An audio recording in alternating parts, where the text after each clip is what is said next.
Good morning. All right.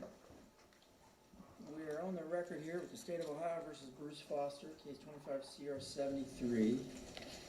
Mr. Foster is in court with his attorneys, Mr. Shoy and Mr. Stavrov. Mr. McCoy and Ms. Wells are here from the prosecutor's office. We have accepted Mr. Foster's waiver of his right to a jury trial, and I believe we're ready to get started this morning. Is that correct? Yes, sir. Yes, sir. All right, you have reached some stipulations, which you've labeled as State's Exhibit 39. Is that correct? Yes, sir. Stipulation has been signed by the counsel, all counsel, and by Mr. Foster. I will accept the stipulations. I issued a ruling on your motion to eliminate. You got that? Yes, sir. All right. Let's see, what else? Do we have any preliminary matters to discuss or address before we proceed with opening statements? Not about the defense. Is there a separation of witness otherwise? Please, Your Honor. Grant the defendant's motion to separate witnesses subject to the order on the motion to eliminate.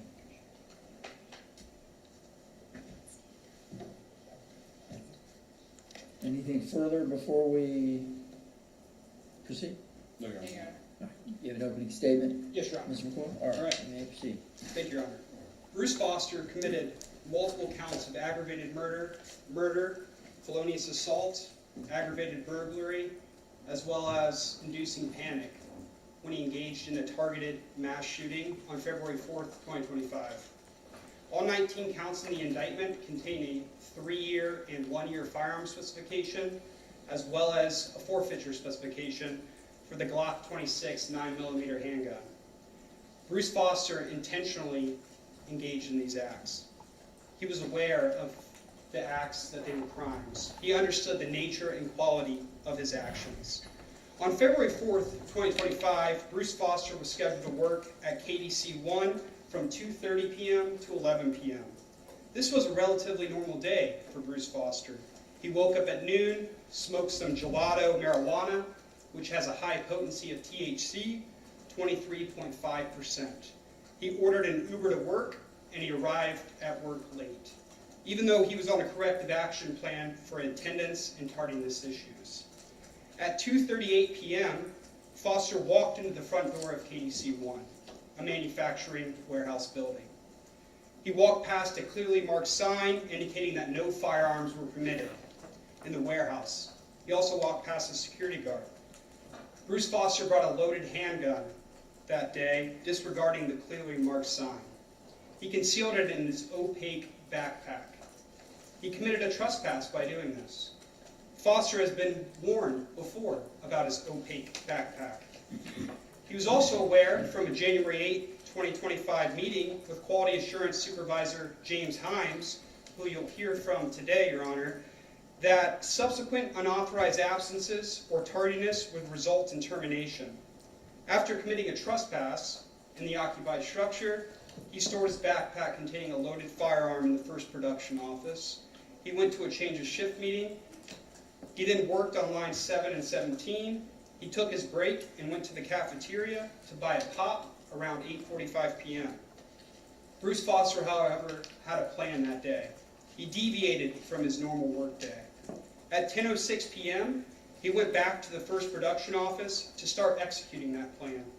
Between 10:06 p.m. and 10:18 p.m., Foster changed his clothes to conceal his identity, hid his backpack under his flannel, and concealed a loaded handgun in his pocket. He called his getaway car at 10:09 p.m. so that the Uber would be there when he finished his plot.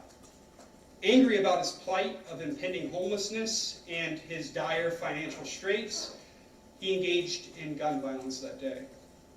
At 10:18 p.m., he headed toward the production line of the warehouse to implement his plan to kill and maim his coworkers. Upon entering the production line, Foster pulled his loaded handgun from his pocket and walked straight toward line 17, where Foster's first target, second shift off-site manager Kyle Vaver, was talking with his second target, Nick Harris. Nick Harris was the line lead for line 17 that night, the same line that Bruce was assigned to work as a quality inspector. Bruce raised his firearm and pointed at Kyle Vaver, shooting him on the left side of his head at point-blank range. He shot him dead, execution style. This killing was cold-blooded, which indicates prior calculation and design. This was not a momentary impulse. Foster then shot Nick Harris in the left forearm. One of the projectiles ricocheted off the ground and hit Bim Tamang in the ankle, leading to prolonged hospitalization and multiple surgeries. After Nick Harris was shot, he took off running, and Bruce Foster gave chase, shooting Nick Harris again in the neck. Nick Harris was luckily able to escape through the nearest exit. Bruce Foster followed him out of the door, but re-entered the warehouse. He was not done yet. He concealed the firearm in his pocket and walked past countless other employees. He was determined to complete his course of action. His next targets were his co-workers in the quality assurance department. He aggressively entered the QA office and immediately shot Shakur Shapagi in the left hand and on the left side of the head, causing his death. After shooting Shakur, defendant shot Sagar Wagley in the top of his right shoulder. A struggle between Foster and QA Inspector Govind Sharma ensued. During that encounter, Foster pointed the firearm at Govind and pulled the trigger, shooting him in the facial area. While Govind Sharma was courageously trying to wrestle the gun away, Tika Timasini, who you'll also hear from, was able to help, and they were able to get the gun away from Mr. Foster. Foster then was no longer the only person with a firearm. Fearing the legal consequences of his actions, he fled the scene in the nick of time in his Uber at 10:25 p.m. While in the Uber, Bruce Foster changed his blood-stained clothes. During that process, he transferred Govind Sharma's blood onto the Uber driver's side, or the passenger side door. The Uber driver, Ramesh, will testify that he dropped Mr. Foster off at his residence in Columbus, Ohio. There were approximately 15 911 calls as a result of Mr. Foster's actions. KDC 1 was evacuated, and nearly a dozen police agencies responded to the emergency scene that Bruce Foster created. The murder weapon, the Glock G26 9mm, serial number CBVZ530, was recovered from the scene. Bruce Foster purchased this same handgun from Vance Retail, LLC, on September 21st of 2024, which was days after he was put on a performance improvement plan for job performance issues. On February 5th, 2025, the next day at 9:59 a.m., Mr. Foster was arrested at his apartment in Columbus, Ohio. There was still vomit in the bathroom from the night prior. That vomit was because he was stressed about what he had just done. He killed 2 co-workers and seriously injured 4 others. The blood-stained clothing was located in his apartment, as well as his black book bag. There was 9mm ammunition and a gun box with a serial number matching the gun used at the warehouse. He was interviewed at the New Albany Police Department. He admitted to purchasing the firearm, but declined to answer questions relating to his involvement in the shooting.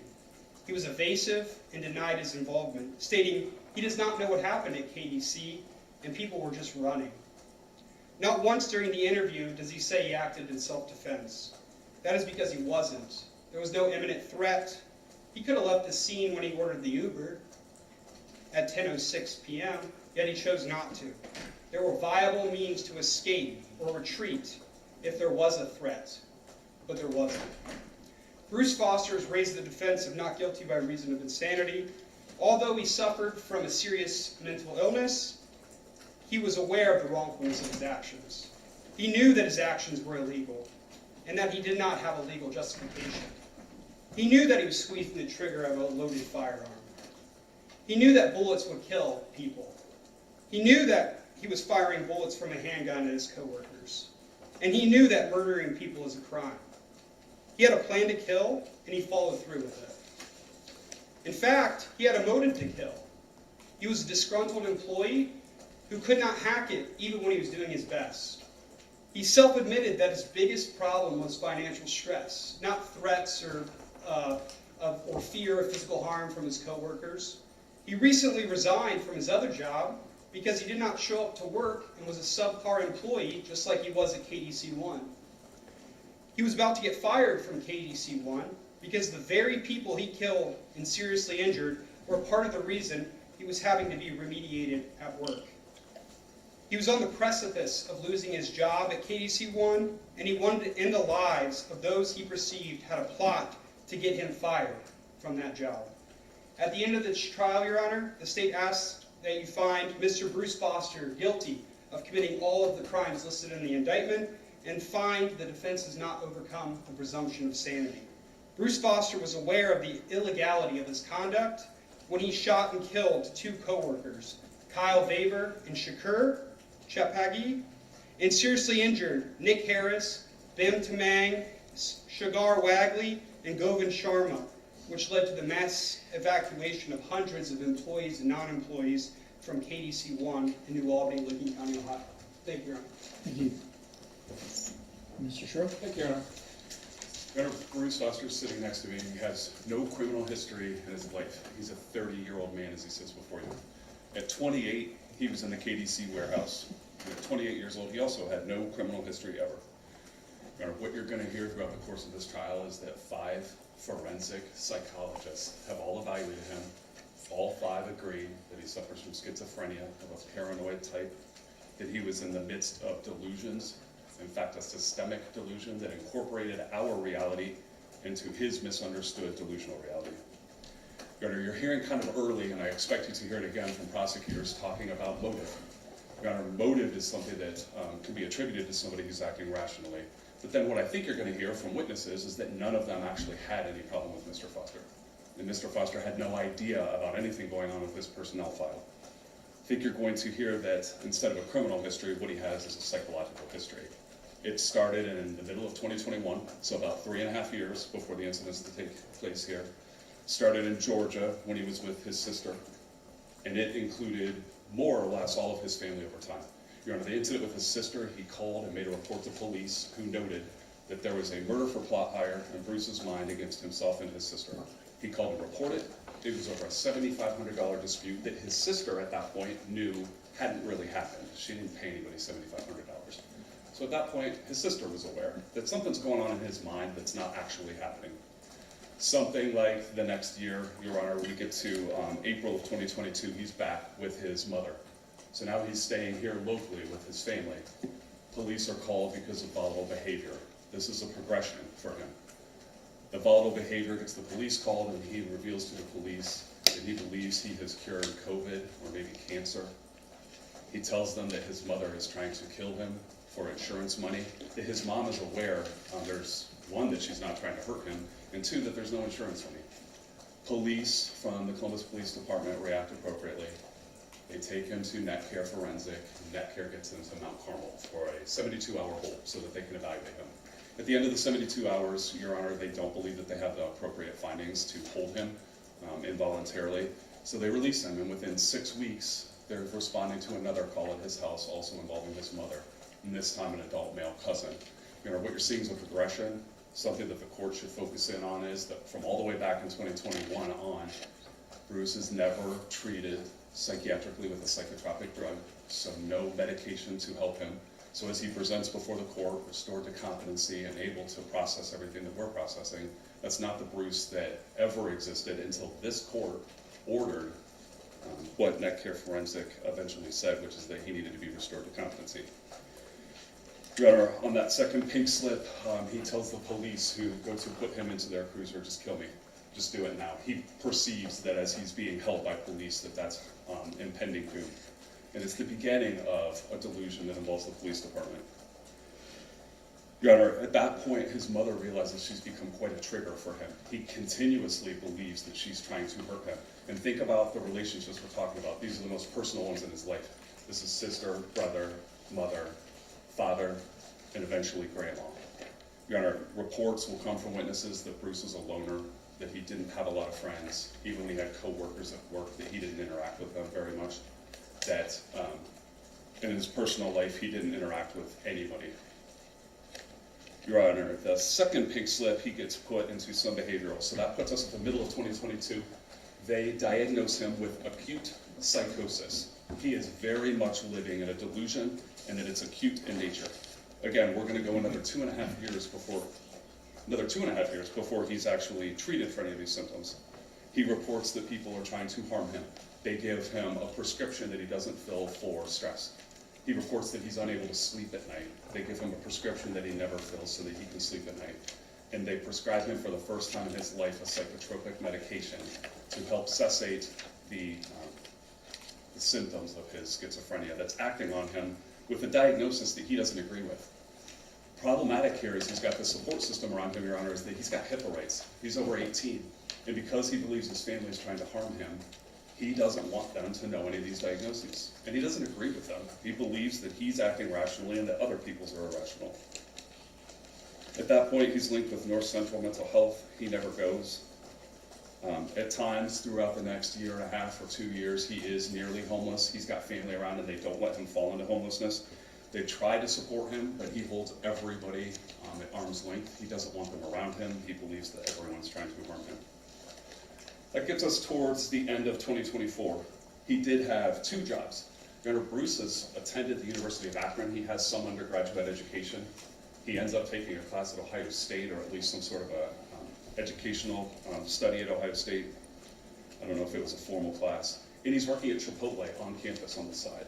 He does end up either resigning or being fired. When he's asked about it, he believes he was fired.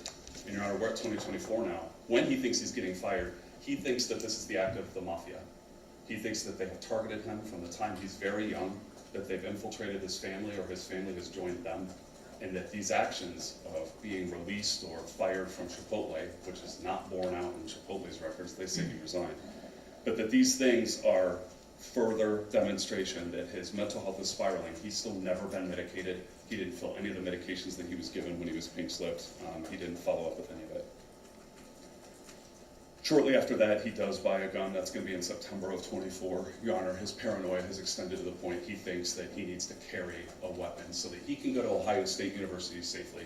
He never uses it, but later on he discloses that that's why I bought it. There had been some sort of an assault on campus that he thought necessitated it.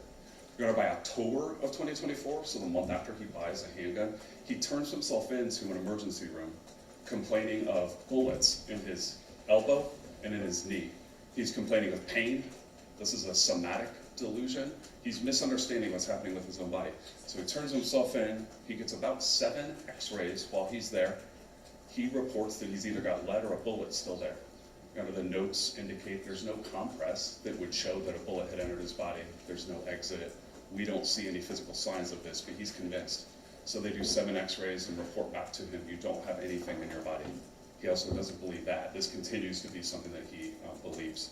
These persecutory delusions, somatic delusions, misunderstanding his own body, and delusions of grandeur, where he believes that he's cured things like cancer or COVID, are all indicative of somebody who's deep into a schizophrenic delusion, which he was at that time. Still no treatment, Your Honor. He gets to the beginning of February.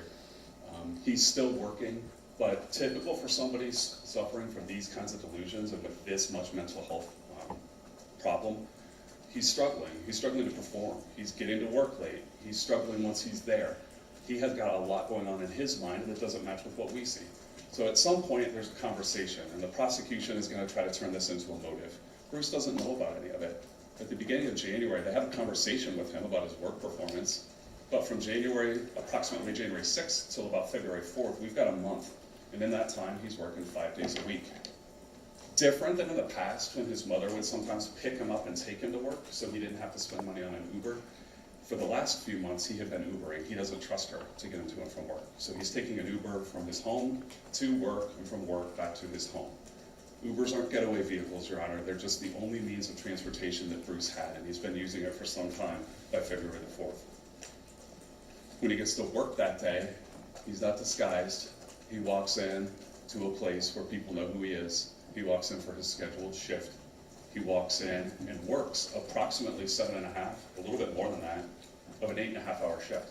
And during that 7.5 hours, Your Honor, he is on cameras continuously throughout the facility, and he's doing his job.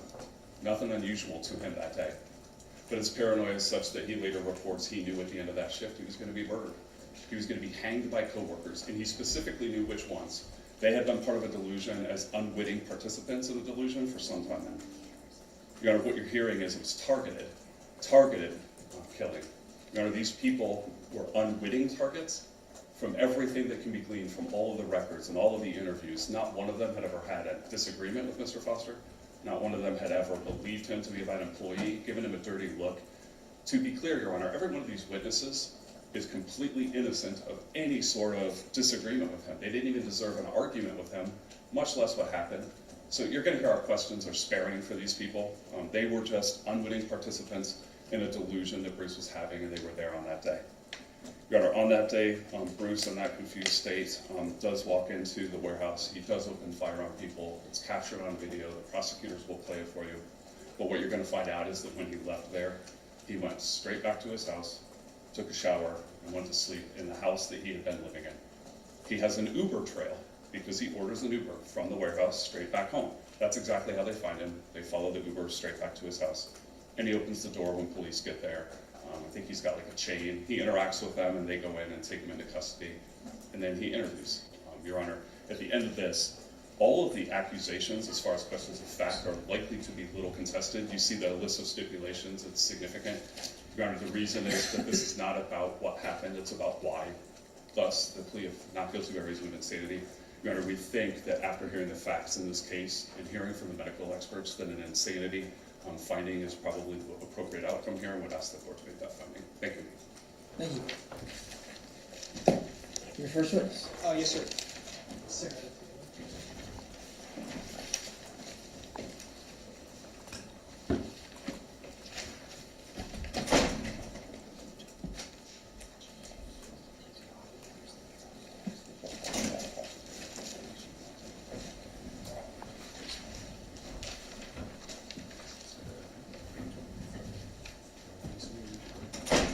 Sworn testimony, you're about to give this case, now get hers truth, the whole truth, but the truth, so we go.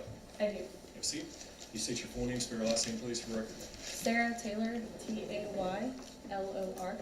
Thank you. You may inquire. Thank you. Hi, Sarah. So we stipulated to your CV, which is State's Exhibit 9B. So I just wanted to ask you, it looks like you were a IAI criminal investigator, like a crime scene? Just a certification, Okay, yes. what does that entail? So it's through our International Association for Identification. It's a crime scene certification you get. So what it entails is a test that you take, and you're certified then as a criminal investigator. Okay. And were you employed? The Ohio Bureau of Criminal Investigation. Okay. And were you employed with, is it BCI is for sure? Yes. Okay. Were you employed for BCI on February 4th of 2025? Yes. Okay. In what capacity? So at that time, I was a special agent assigned to the crime scene unit. Okay. And what does that exactly entail? So that entails local law enforcement agencies may need assistance with crime scenes. Occasionally, if they're short on manpower or if it's beyond their scope of expertise, they may call BCI to get assistance. Okay. And did you get a call for service or assistance on February 4th of 2025? Yes. Okay. And what agency called you? The New Albany Police Department. Okay. And what was the reason for that call? So they contacted my supervisor, Josh Durst, regarding a shooting that had occurred at a warehouse. Okay, and where was that warehouse located? In New Albany. Okay, is that Smith's, let me pull up, we have a stipulation as to number 11 on State's Exhibit 39. It says 8825 Smith's Mill Road North? Yes, that's correct. And that's in New Albany? Yes, Licking County, Ohio? yes. Okay. And what was your knowledge of the shooting at the time that you arrived? So prior to arrival, my supervisor had asked me to call out our entire southern crime scene unit, not knowing many of the facts at that point. Upon my arrival, I spoke with Chief Jones with the New Albany Police Department. I arrived maybe a half an hour after midnight, so on February 5th. He had advised that they were still securing the building for safety reasons. And at that time, he had advised that they had had a shooting inside. They were clearing the building to ensure there was no additional shooters and that there had been multiple victims. One was deceased inside and multiple others were transported. Okay. And did you make contact with the Deputy Babcock? Yes. Okay. May I approach them? Okay. And when you made contact with Deputy Babcock, what did he do? So, to begin with, around 4 in the morning when we were able to access the building, we had gone to the front of the building to review some camera footage and also speak with Deputy Babcock. Deputy Babcock advised me he was one of the many that were first to arrive on scene, and I asked him to give me a walkthrough of where he had been inside the building, just to get an idea of what we were dealing with inside. Okay. And so, did you meet Deputy Babcock in Area E or by the front door? Yes. Okay. I'm showing you what's been marked as States Exhibit 45. Let me get this off the screen.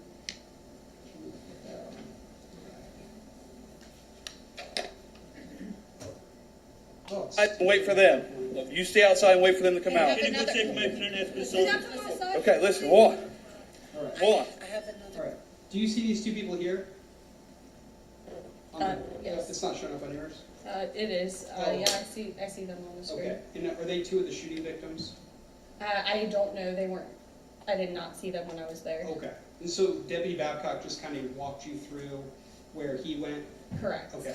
And you started in the front lobby? Who shot you With guys? Deputy Babcock.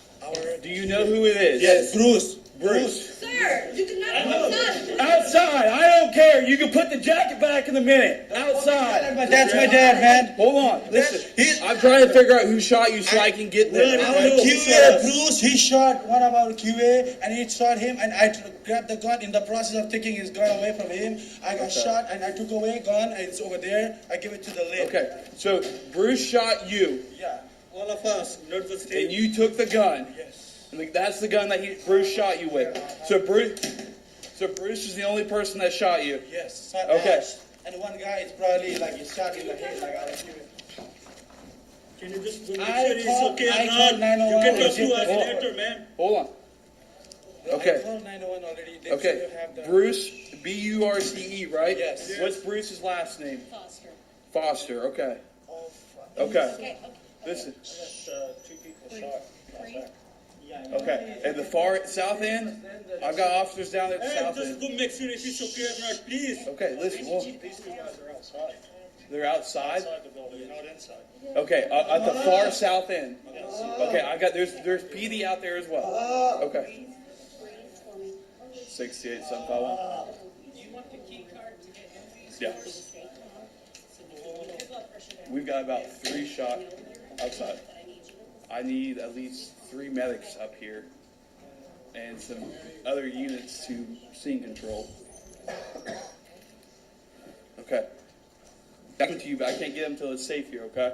What was Bruce wearing?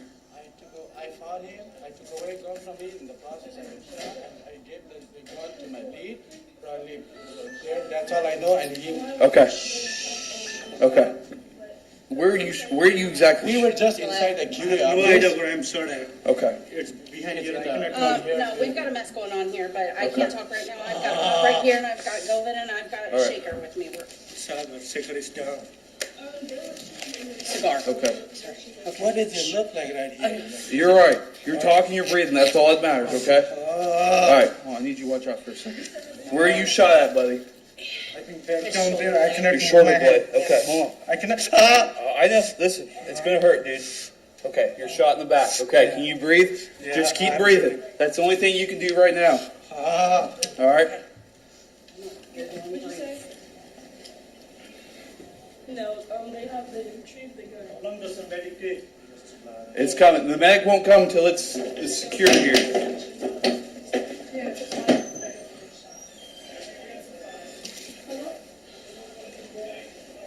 It's 3 of them, but then they said that 2 more, so we need at least 3 or 4.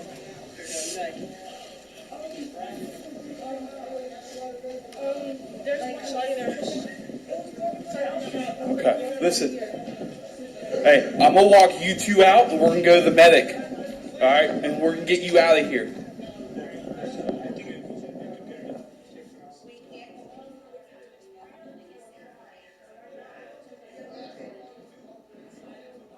Okay. I gotta pat you down real quick. No knives, drugs, weapons, guns. We may still have shot in the back of the shoulder, shot in the head. We may still have them on scene.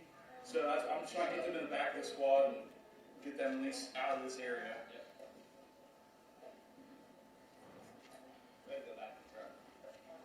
Right back to the truck.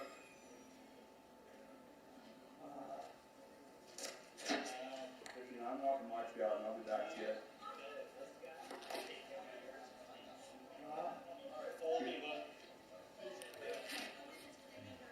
I need everybody out until I get fire over Bruce's at. If you got a car, get in your car. Go to the edge of the parking lot. Everybody needs to get away from here. As far as right now, there's 2 on the south side, these 2 right here, and possibly more right now. We're trying to figure it out. Incident command's going to be at the south side of the building with New Albany. I've got people in the inside. Alright. Ted, I don't know about you, I think we need to get that guy out of here. The 16. Do we need to move him?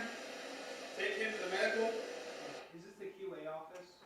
Yes. Okay, is this what you call Area B in your PowerPoint? Yes. Drag him.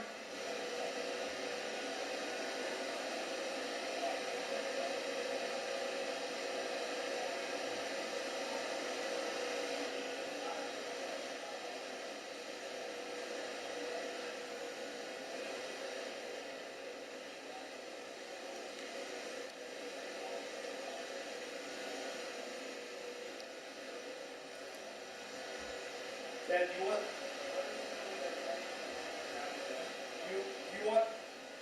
want us to drag him right there, and then they can meet us? Oh.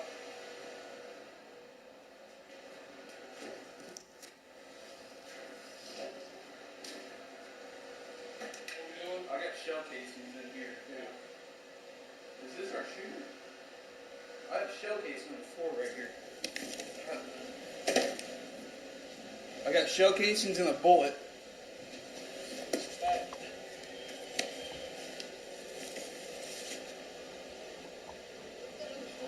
I don't know. This is the victim right here. I don't know. They said that they saw a suspect once without a I'm sure he's 16. He was unresponsive when I was targeting. Hey, you got another set of gloves?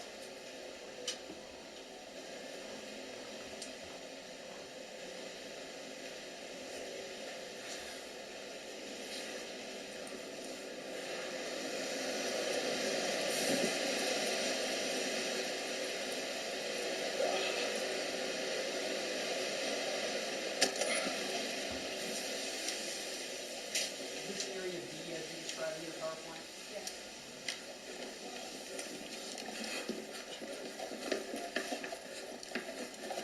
I got him, Brian. You just covered. All right.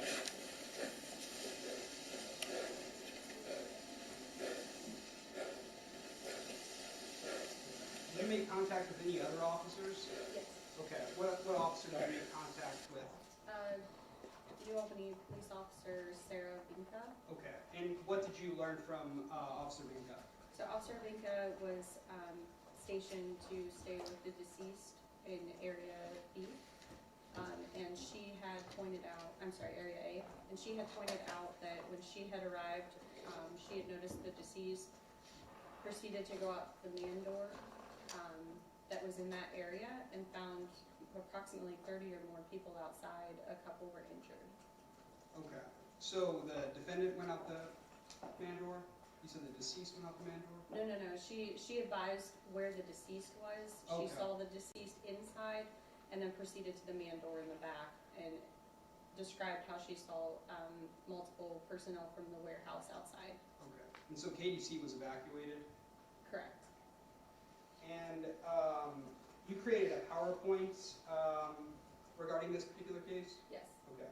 I'm going to show you what's been marked as State's Exhibit 9A. Okay. Is this the PowerPoint that you created? Yes. Okay.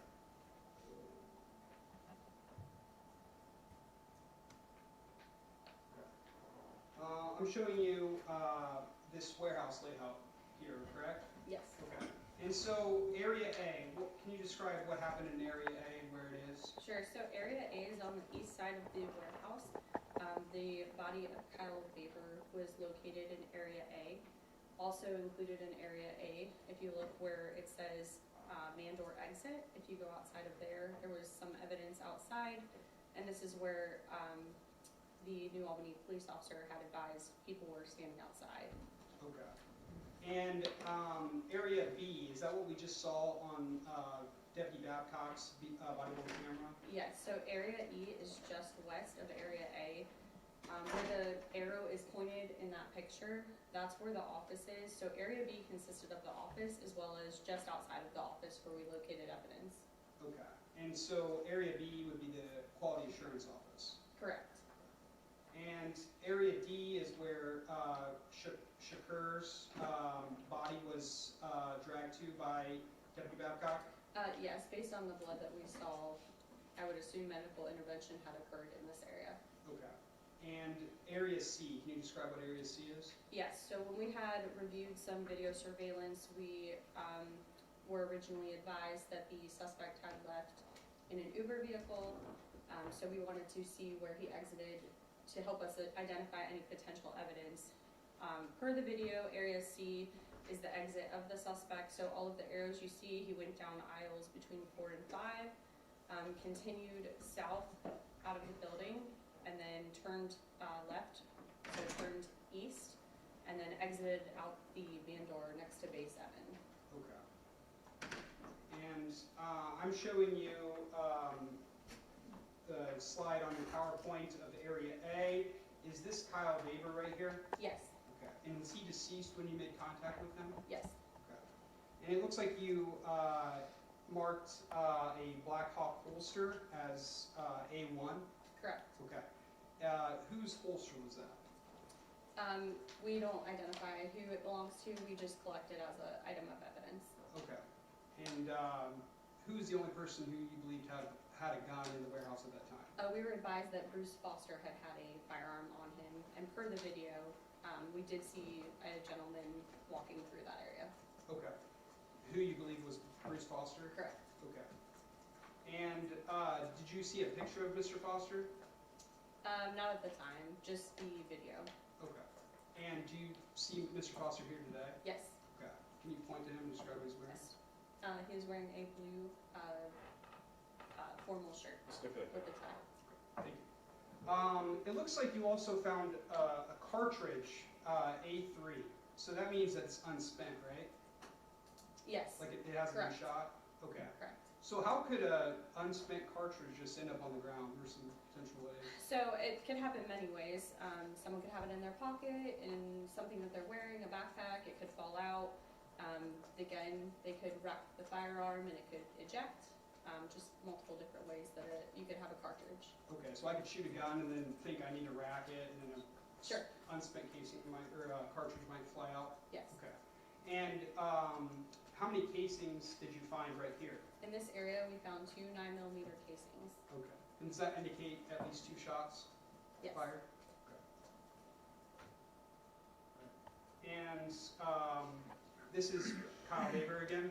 Yes. Okay. And this marking right here on the ground, was there anything of note with that particular marking? Yeah, so this was marked as a ballistic event, and it was believed to be a ricochet of a bullet striking the ground.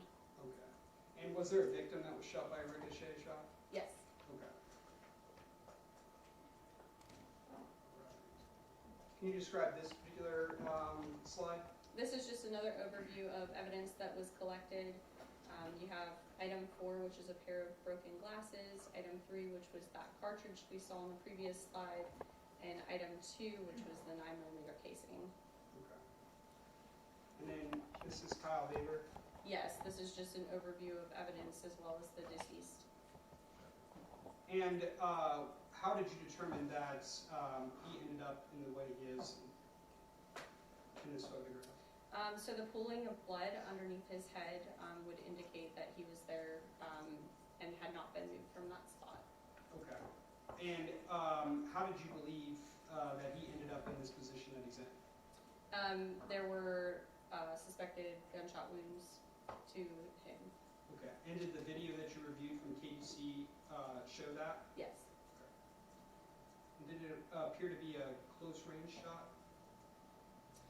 Probably intermediate. I'd have to review the video again. Okay.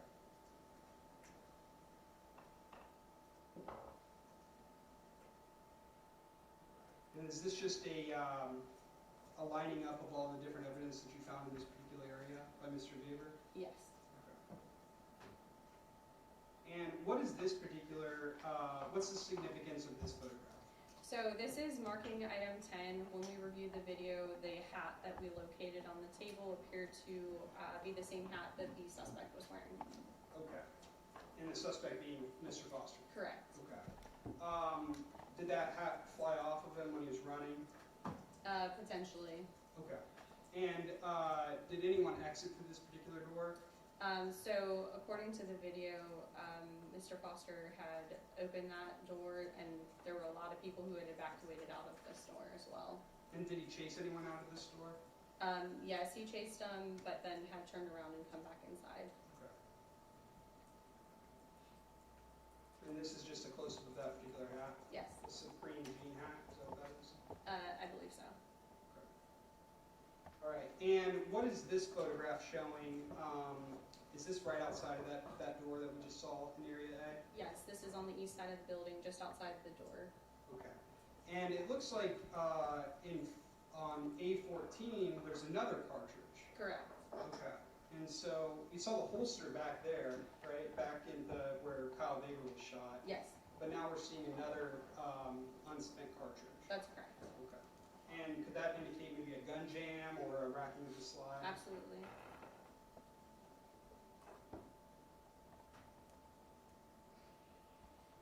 This is just a close-up of the projectile in A14, correct? Cartridge, yes.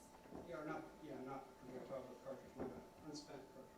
Okay. And is this just another photograph of Area B?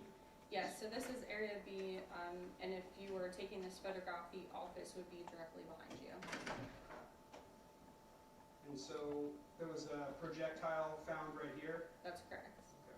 Is this believed to be the projectile that came through the window? Potentially, yes. As we didn't find any more. Okay. And then you find another cartridge right outside?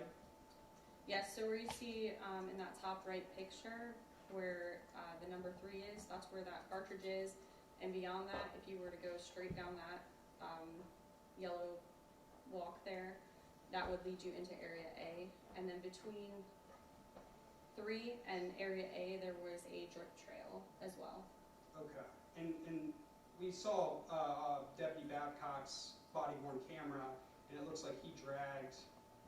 That would be in the opposite direction where he drove the victim. Okay. And is this inside of the quality assurance office? Yes, and by number 4 there you can see drag marks from the blood. Okay. And what does this indicate right here, this particular photograph on your slide? So this is a ballistic event that we had marked. Okay. Does that mean a projectile went through that? Yes. Is that believed to be the projectile that went through Sagar Ragley, his shoulder? I can't determine which one went through there, but one went through the window. Okay. And how many casings did you find in this room? So 2 casings were located in these photographs, and then additional was located, so 3 total. Was found in the QA Office, Okay. yes. And so that would mean at least 3 shots were fired in there? At least, yes. And you took swabs of suspected blood, or at least someone from the crime scene unit, Correct. or the crime scene technician? Okay. And what is this photograph depict right here? So this is Area C. We just wanted to get a good view of the exit of the suspect. So behind you would be Area B, and then going forward, that's where the start of Area C was, between aisle 4 and 5. And then when you look at the picture to the right, that's about a halfway point. When we watched the video, we did see Mr. Foster bend over about halfway through for a few seconds, stand back up, and then continue on. Okay. So the picture on the left is at the very end of the aisle, looking toward the direction he traveled, and then moving forward, that's where he exited, just next to Bay 7. Okay. So this photograph here is just showing Area B's office. As you can see, there's a blood trail that goes through, that's going to eventually lead to Area D. This is created by a drag. Okay, so when Deputy Babcock. Yes. And what does this photograph depict? So this photograph is showing, if you look at the top left photograph, looking to the left of the picture, that is going back to Area B. To the right of the picture is where you see Area D and going out to the front office. Or, I'm sorry, the front of the building. Okay. In Area D, we did collect swabs of the stains, the blood stains there as well. Okay. And this is Area E?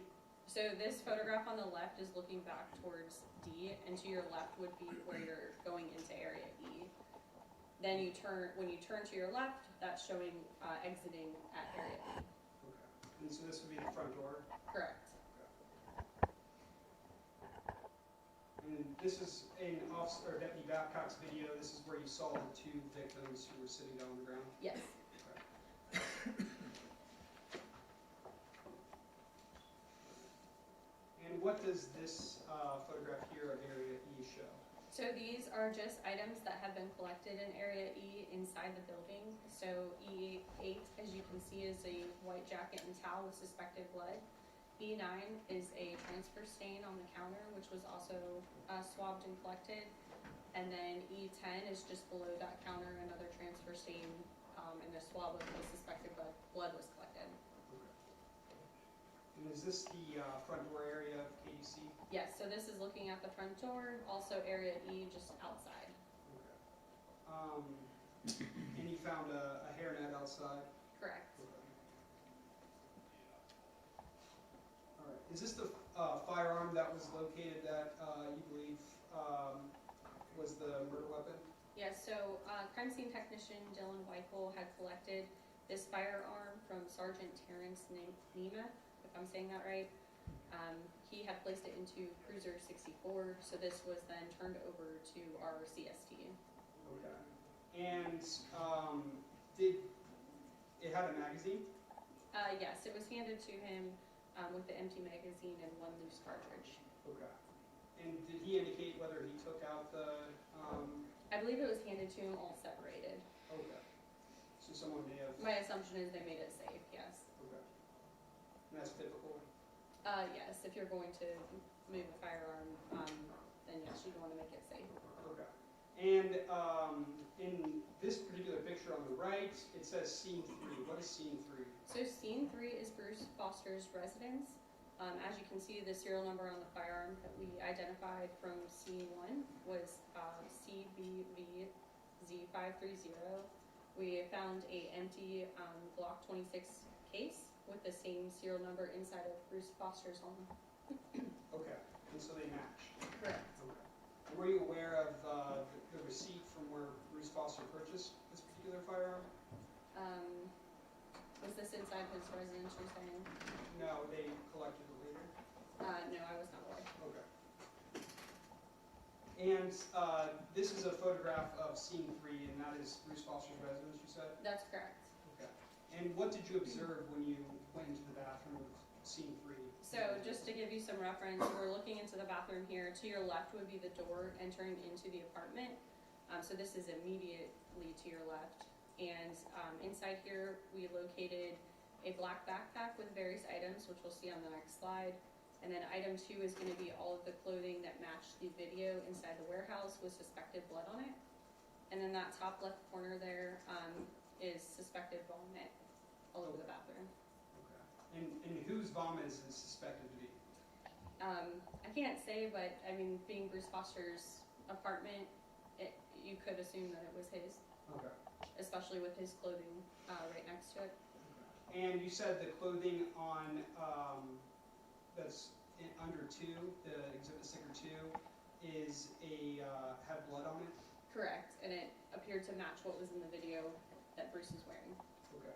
And was that those clothing items sent over to the BCI for DNA testing?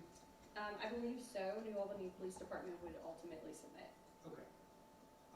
What else did you locate at Mr. Foster's residence? So inside that black backpack that was in the bathroom, you can see various personal items. There's some Narcan, blue gloves, his badge to the warehouse.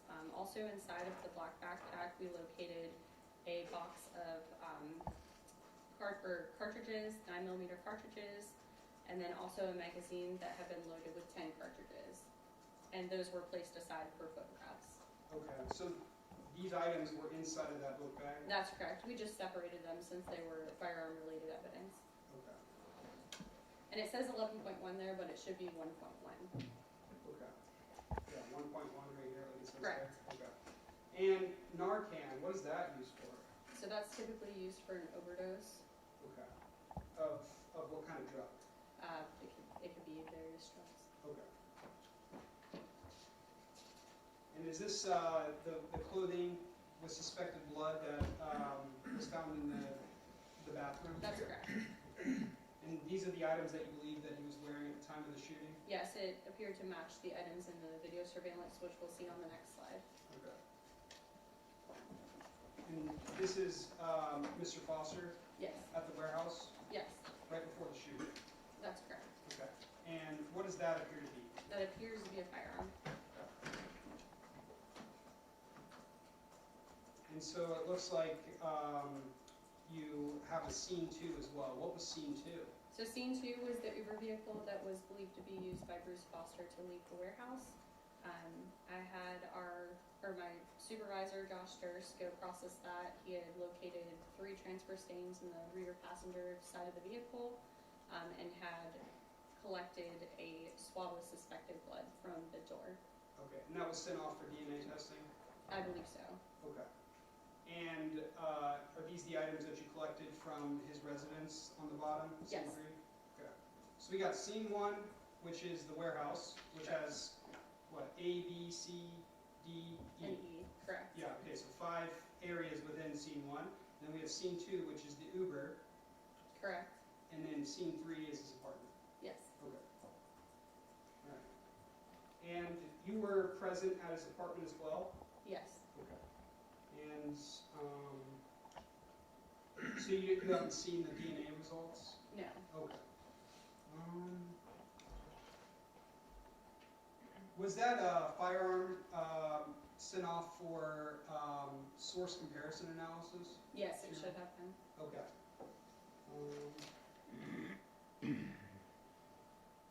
I'm showing you what's been marked as State's Exhibit 21.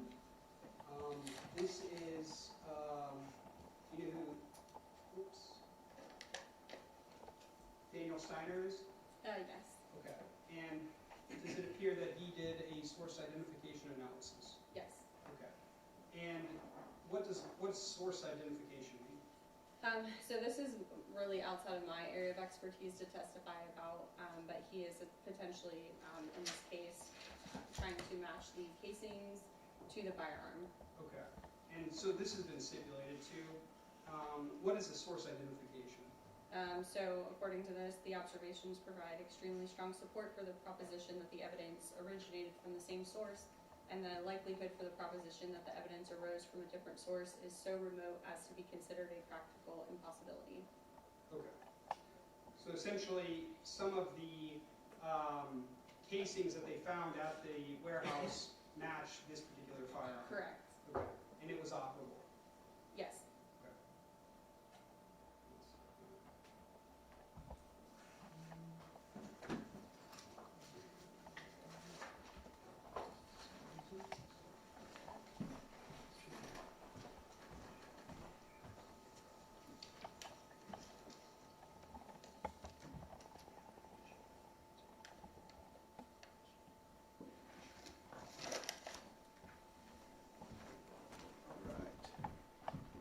So you said you observed video from KDC 1? Correct. Okay. Just enough to give us areas of where we would need to process. Okay. So I'm going to start.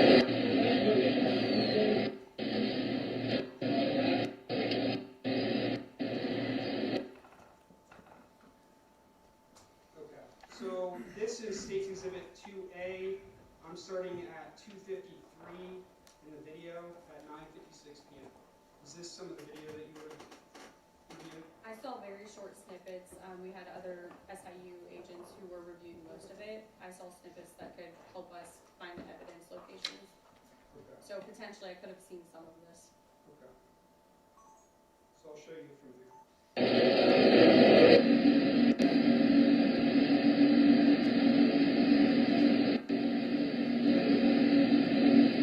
Does this appear to be Mr. Foster right here? Yes. Okay. And does this flannel appear to be the same flannel that you found in his residence? Yes. Okay. What about these black pants? Appears to be yes. Okay.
And you saw that particular video? Yes. Okay. And have you seen this particular video where KDC employee zooms in and follows them?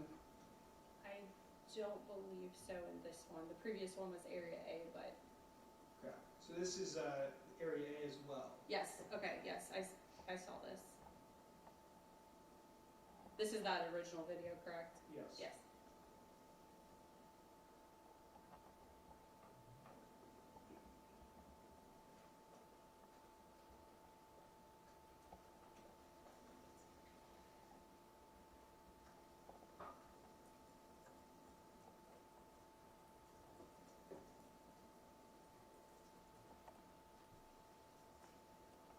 Is that a close-up version of what we just saw? Yes.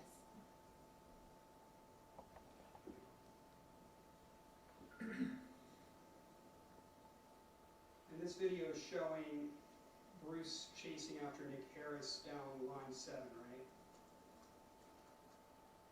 Chasing someone, yes. Okay.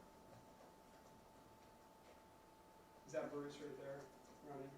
Yes. Did you see something Which fall was off? the one where everybody was running there. I'm sorry, Your Honor. What's your question to her? To identify who the suspect is? Yes, sir. Okay, everybody was running in that video, so. Yes.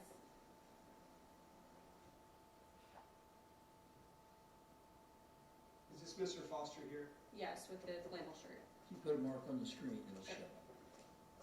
Can I Touch do it the here? screen, yeah, right there. Did you see Mr. Foster run down this line 7 right here? I believe so, in this video. Okay.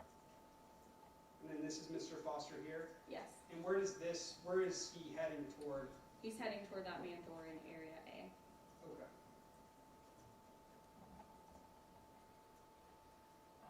Or I'm sorry, away from the man door in Yeah. area A. And is this Mr. Foster right here? No, I don't believe so. Oh, I'm sorry, yes, up there. Okay. That's at 10:20 p.m.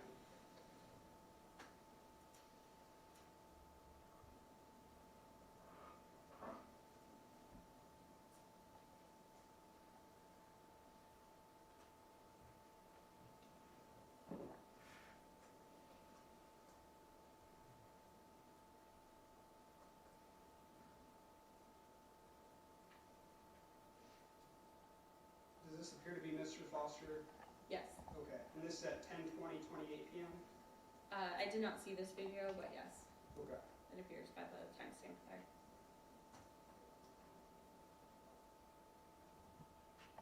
And where is he heading in this particular video, does it appear? It appears he's heading towards his exit. Okay. He's not heading toward area B?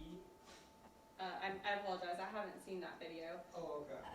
Is this area B right here in this particular video? Yes, Okay.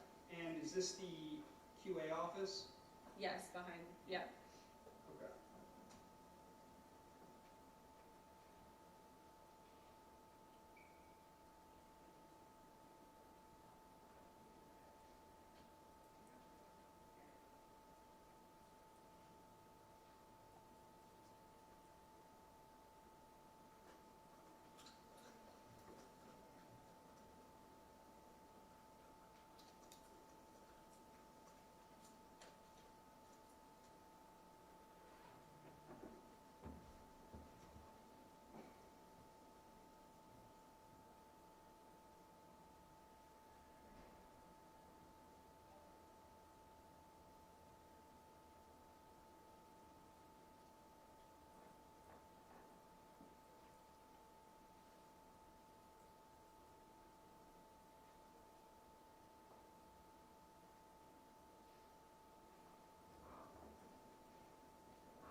Does this appear to be Mr. Foster? Yes. Okay. And is this after he exited area B? Again, I haven't seen this video, but according to the timestamp, yes. Okay. Well, what about your review of the scene? Yes. Okay.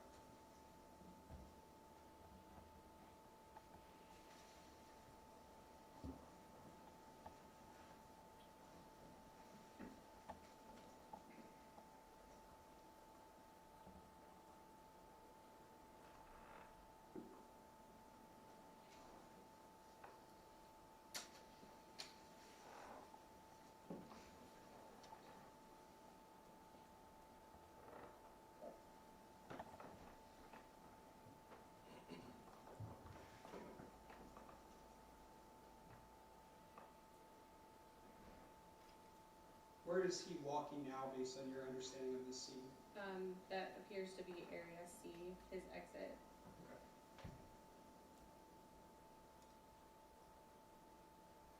And then this is area C as well, down through aisle 4 and 5.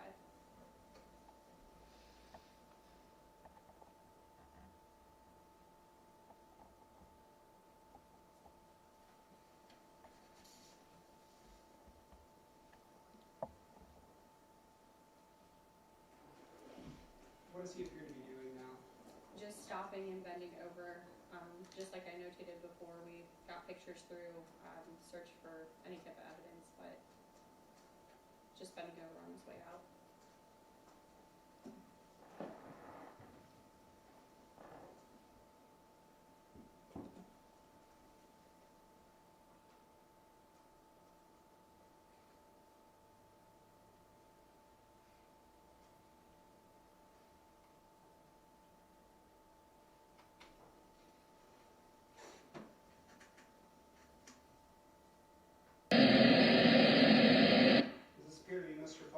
Yes, these are the videos that then we did see for his exit. So that's the main door that he exited out of next to A7.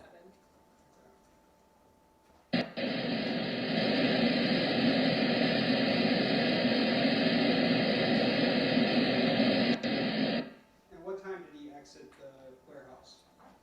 According to the timestamp, 10:25 p.m. on February 4th. And is it your understanding that he then got into an Uber? Yes. And where did he head after he got into an Uber? I am not sure exactly where he headed, but he ended up at his residence. Okay. Nothing further this time. Cross. Thank you, Your Honor.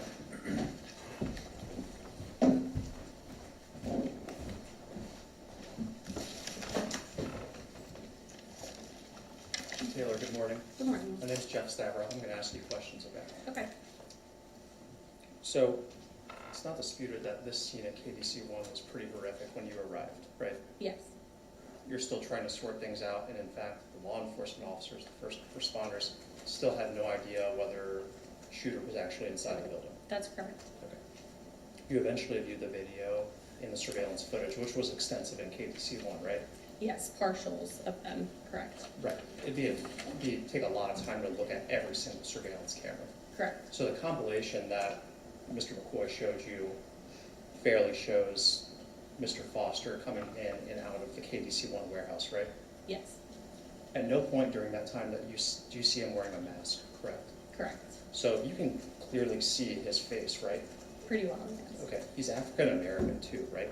Yes. Okay. So you can see him pretty well as he's moving in and out the warehouse, right? Pretty well, just more so clothing and the hat and everything, correct? Right. Okay. And I believe it was Deputy Babcock during his body-worn camera footage. I'm referring to State's Exhibit 45. There was one of the victims who lived, thankfully, said, "Bruce shot me, and I took the gun." So it was pretty well established that Mr. Foster was the shooter at this point, right? From what we were advised, yes. That's the theory you were working off of. You knew where the shooter was, just didn't know where he was. When we first started, we didn't know who Mr. Foster was, so we typically focus on more of the evidence aspect and more of the locations that we need to view. Got it, okay. So, eventually you were able to track him to his house, correct? Yes, personnel, I believe, from New Albany Police Department did. Okay, I guess when I say you, your team or the law enforcement team Sure. that was charged with investigating this. So maybe not you personally, but you eventually learned that he took an Uber to his house, right? Correct. And that Uber wasn't to some motel, right? I don't know. That's where I'm unsure if he went anywhere prior to his residence. Okay, got it. But you eventually did discover that scene 3, I believe it was scene 3 in your PowerPoint, was Mr. Foster's residence. Correct. He didn't go anywhere else but home, according to what you understand of the Uber trip. I don't know enough of it. We've more of just processed the scene aspect and go where New Albany Police Department requests us. I understand. And is it fair to say that you found a substantial amount of evidence in Mr. Foster's apartment? Yes. So you found that he had vomited in his residence, in the bathroom, or what appeared to be vomit. There appeared to be vomit in his residence bathroom, correct? You found clothing that matched the same clothing that he wore during the shooting. Yes. Okay. You found ammunition, 9mm ammunition, that matched the firearm that was recovered at the scene, right? It's just cartridges in his residence, but it was 9mm. Okay, but the firearm that was recovered at KDC 1 was 9mm, right? Correct. And then the ammunition that was discovered in his house was 9mm ammunition That's correct. too. Okay. And then there was a box, the firearm box that the gun was purchased in. That, to your knowledge, matched the firearm that was recovered at KDC 1, right? The serial number is correct. Okay. So it sounds like all this evidence was preserved for law enforcement to find pretty easily. right?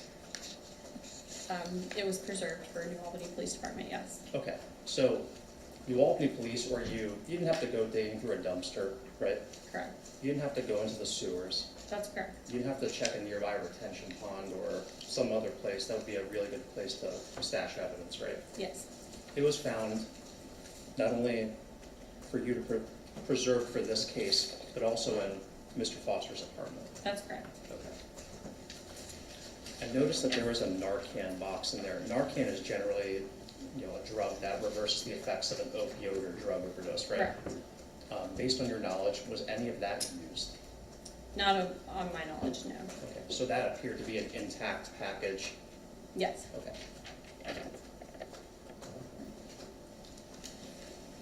Again, he exits the KDC 1 warehouse towards the end of the footage that you went through with Mr. McCoy. He's not wearing a mask, correct? That's correct. Okay, That we can tell, yeah. And even with him wearing his hat, were you able to still see his face? Yes, once the hat came off, you could see it. Okay, and clearly some of the people that were, some of his coworkers at KDC 1 were able to still see his face because they said it was Bruce that shot him. Yes. Okay. And you notice that there are multiple people. I believe Judge Bransdell asked you to correctly identify which one was Mr. Foster because there were just a lot of people running by. Yes. And so there are, again, chaotic scene. A lot of people don't know what's going on. They don't know which way to run. Do you see Mr. Foster running at times in tandem with people? Yes. He's not shooting those people, is he? It doesn't appear, no. Okay. How many people would you estimate, just based on your knowledge of watching the video, do you think he ran past? A lot of people. He ran past a lot of people. Okay. Your Honor, may I have a moment? Sure. No further questions. Thank you, ma'am. Let me clarify something. The video you were shown is a compilation of different cameras from the inside of the facility. That's correct. And was that shown in sequential order? Meaning the earliest in time was what we saw first and it worked? Yes, after viewing it, yes. Okay. Redirect? Oh, yes, sure. Were you aware that Mr. Foster was wearing other clothes when he originally arrived at work at 2:38 p.m.? I did not know that at the time of processing. I learned it after we were done with our end. Okay, so you were aware that he was wearing different clothes when he entered? Now? Now, yes. Okay. And so his clothes that he was wearing at the time he entered KDC were different than the clothes he was wearing at the time of shooting? What we were advised, correct. Okay. And were you advised that he changed again at some point? Into the blue flannel, Okay. yes. And where was his book bag or backpack? He had it on his back. Okay, and where was it in relation to the flannel? Oh, you mean under, yes, it appeared to be underneath the blue flannel. Okay, and what is that an indicator of, based on your experience? I mean, just, it could be anything. He could be hiding it, or he could have put a flannel over. I don't know the intentions, but. Okay. And when someone's wearing a hat, is that potentially concealing one's identity? It could be. Okay. And so you said it came off when he was running? Yes. Okay. And then you said there was some vomit in the bathroom? Correct. Based on your experience, what is that usually an indicator of? You're queasy. Okay. What about after you just may have shot a bunch of people? and Sure. Yeah, killed some that could absolutely happen. We've seen it a lot. people? Okay, like a stress response? Yes.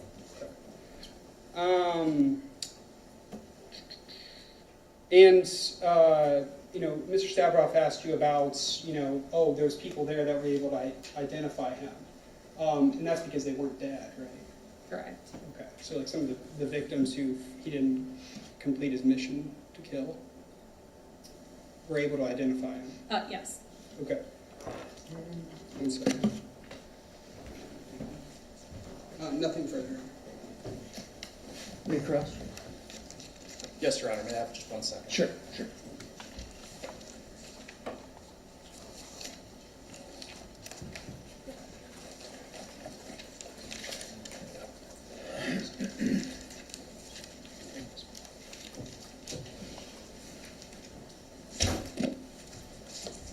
Agent Taylor, just a couple of questions based off of Mr. McCoy's recent questions to you. To your knowledge, based off of reviewing the video and also conferring with your colleagues, Mr. Foster reported to work wearing his uniform, correct? Based on my knowledge that we were advised, yes. And everyone wears a pretty uniform at the KDC-1 warehouse, right? It appears so, yes. Okay, it's either a black shirt with the KDC-1 logo on the right-hand side. Yeah, they all appear to have the KDC logo. So he's blending in at that point, right? Correct. Okay.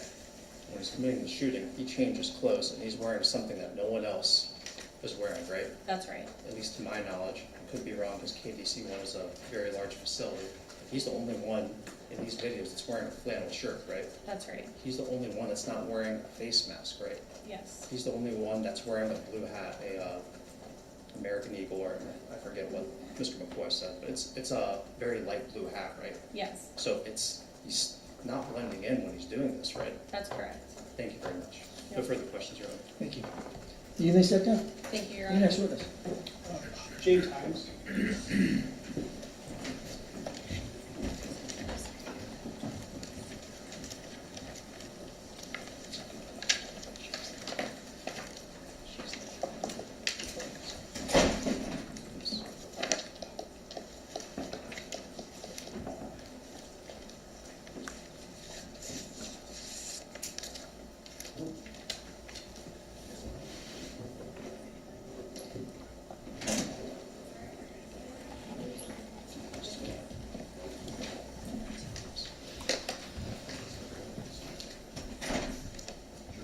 Raise your right hand. You solemnly swear the testimony that you're about to give this case now being heard is the truth, the whole truth, nothing but the truth, so help you God.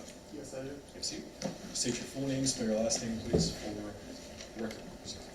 James Frederick Himes, and then spell the last name. Himes. Thanks, sir. You may go. Thank you, Your Honor. May I approach the witness? Sure. Okay, I'm handing you what's been marked as State's Exhibit 22.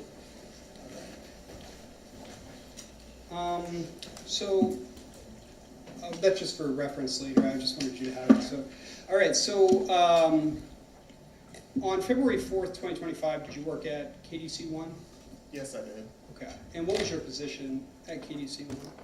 I was the QA supervisor. Okay, and what does that entail? For that, and I was managing 24-hour facility, so first, second, and third shift QA technicians, and making sure that they're doing their jobs. Any issues that pop up, I could approve or disapprove the quality of the products, and then if anything else were to pop up, to escalate it up to my manager. Okay, and how long had you been a QA supervisor? I believe close to a year. Okay, so about 2024, or? Yeah.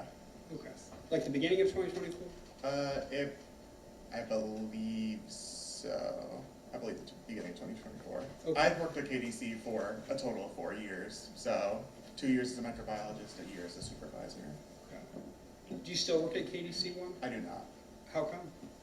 After this incident, decided to start looking for another job. Okay. Did you know Bruce Foster? Yes. Okay. He was one of the QA technicians. Okay, and do you see Mr. Foster here right now? Yes, I do. Okay.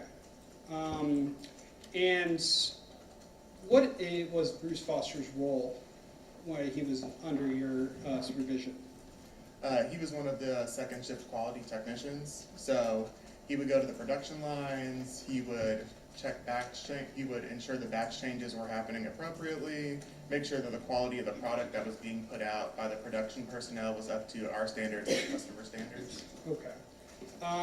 And did you have any issues with his work performance? Toward the end we did.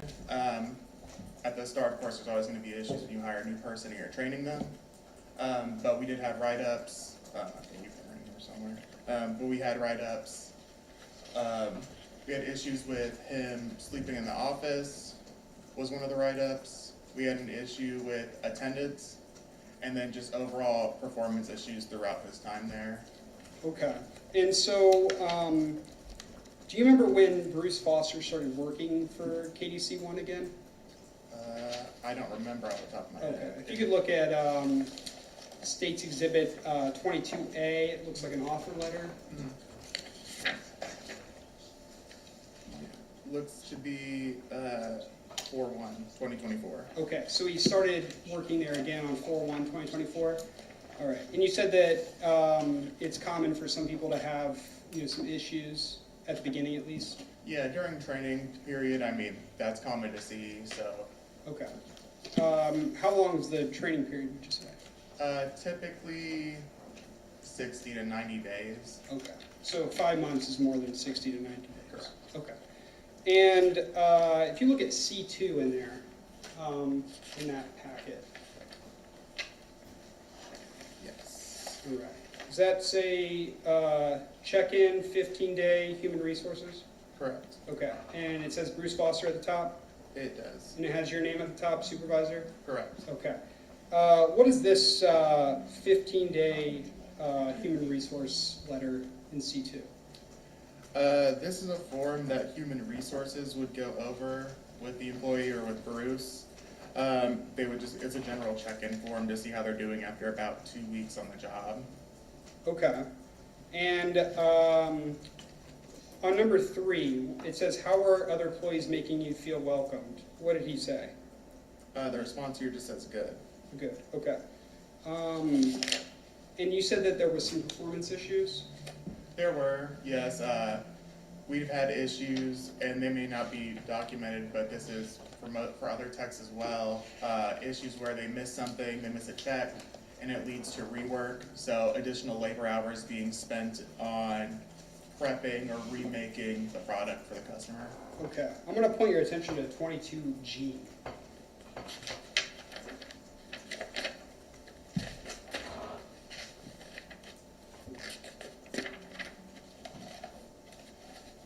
What is 22G?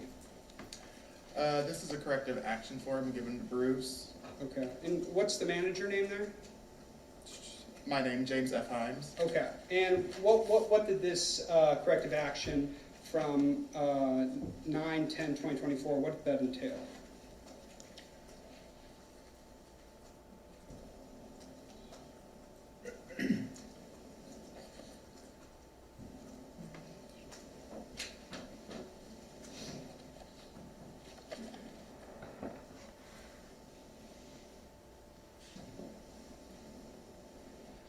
As part of the batch change procedure, Bruce performed it incorrectly. So because he didn't perform the batch change correctly, no line clearance form or startup form was completed. And because that's part of the batch change procedure, it wasn't performed correctly, it led to product being scrapped. Okay. And this was from 9/10/2024, right? Correct. And you said he started on April 1st of 2024? Correct. Okay. So this is about 5 months after he started? Okay. Correct. He said generally people take 30 to 90 days maybe to... 60 to 90 days. 60 to 90? Okay. And so this is after? Okay. Correct. And was there a plan for improvement on Safe Exhibit 22G? Yes, there was. Okay. Additional training will be given for Bruce on proper batch change procedure. The SOPs to be trained on are, and it listed OHQA P0123, Inspector Daily Routine, and OHQA P01W0016, Line Clearance Execution. Okay. And so he had to get some remedial training? Correct. Okay.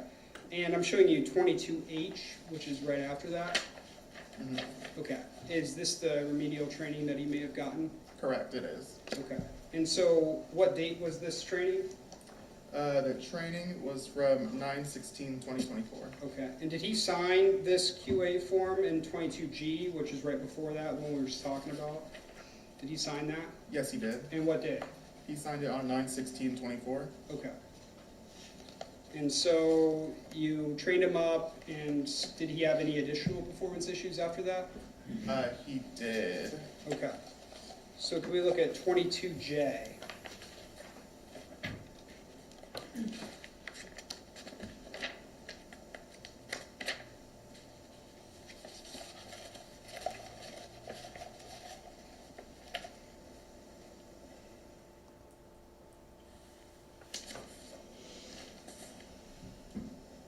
Yes, 22J. Okay, and what date was the issues on 22J for this corrective action?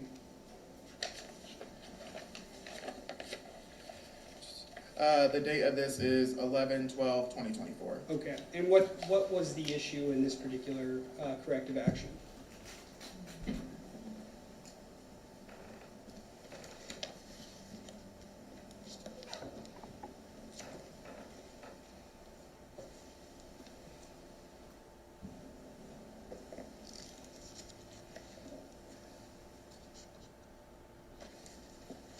This corrective action is for improperly verifying a tote, a product that was used on the production line, because he went around the process of corrective verification. I issued him this corrective action because it's important to make sure that the correct product tote is used and attached to the line. Okay, and who discovered the discrepancy? The line lead assigned to the line discovered the discrepancy and notified the second shift QA lead. Okay, and who would the QA lead be? That'd be Tika Tensina. Okay. And it says he was on, what, line 3 that night? Yep, line 3. Okay. Which number are you talking about, 11/12? 11/12/2024, Your Honor. So does each line have its own line lead? Is that how it's set up? Yes, each line would have its own line lead typically. Sometimes there'd be one lead for 2 lines, but almost always there was one lead per line. Okay. And how many QA inspectors per line? QA inspectors per line, it could be anywhere from 1 QA inspector per line up to 1 QA inspector per 4 lines. It depends on the demand and how short-staffed we were that day. Okay. And how many lines was, Mr. Foster generally given? I believe 2 to 3. Okay. And did you interview him for this particular issue? Yes, I did. Okay. And what was the corrective action step?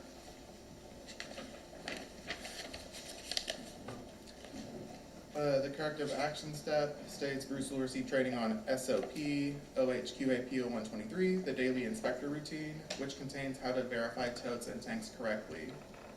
And then starting 11/18/2024 to 12/2/2024, the second shift lead will perform random checks of Bruce's totes and tank verifications. Okay, and you said who was the second shift lead? Tika. Okay. Tensina. Okay, so he's essentially being micromanaged for that particular period of time. Okay. Yes. And so it looks like it's progressive discipline. Is that how you guys would interpret it? You have Correct. coaching, verbal, written. Mhm. Okay. Correct. And so he had an issue in 9/11/24, and then now he's having this issue for performance. Correct. Okay. All right, let's look at 22L.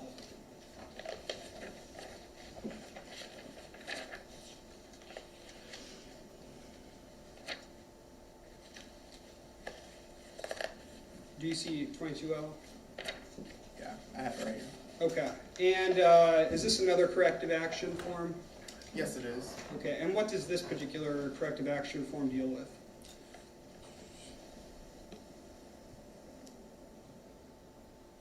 This corrective action form is detailing attendance issues that Bruce had. Okay, and it looks like he had some no-call, no-shows for 4 days in October of 2024? Correct. Okay, it looks like 10/4, 10/8, 10/9, and 10/10 of 2024. Correct. Okay. No call, no show. Do you guys have a policy relating to that? We do have a policy relating to it. I couldn't remember it off the top of my head, though. Okay, well, ask Kathy. And as it relates to termination, is that something that potentially could lead to termination? Yes. Okay. And it looks like you also had an absence called on 10/7 of 2024 and 12/17 of 2024. Correct. And then 1/2, it says 2024, but was that 1/2/2025? I believe that should have been 1/2/2025, yes. Okay.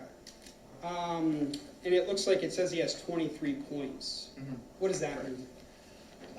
The attendance system would give out points, so if you were late, you get a certain number of points. A no-call, no-shows a certain number of points. A tardy, again, another certain number of points. And after an accumulation of to 10 points, it's supposed to be termination. Okay. Did this kind of just slip through the cracks, or? I think it did, yes. Okay, and how does that happen? For me, one person running a 24-hour facility by yourself, I mean, you can't juggle everything, and when you're left to manage everyone on your own, things like that can slip through, and so that's why this was issued as the final corrective action form for it. Okay. And so on the second page of 22L, it looks like there was a plan for improvement. And what was that? It has been discussed with Bruce multiple times. The expectation for Bruce is to improve his attendance. As per KDC's attendance policy, late in, early out is also assessed. The expectation for Bruce is not to accumulate any points going forward within 1 year. Any point that Bruce accumulates will result in termination. Okay. And it looks like he gave a comment. Correct. And what is that comment? I've been late due to transporting through Uber. Okay. And then does it have initials? Yep, BF 1825. Okay. And then is there a signature from you and a signature from him indicating 1/8/2025? Correct, there is. Okay. So as a result of this, he was on notice that if he's late again or doesn't show up, he's going to get terminated, right? Correct. Okay. And your company at that time had a policy about how late a person could be? Correct. And how late was that? If I remember correctly, it was 7 minutes early, 7 minutes late. Okay. So if you're 8 minutes late, is that a violation of the policy? According to KDC, yes, it would be. Okay. And so, based on this note right here in 22L, would that result in termination, even though it's 1 minute? Based on this, yes. Okay. And then let's look at 22M. It should be right after 22L. So this looks like another performance issue. Correct. Okay. And what did this performance issue deal with?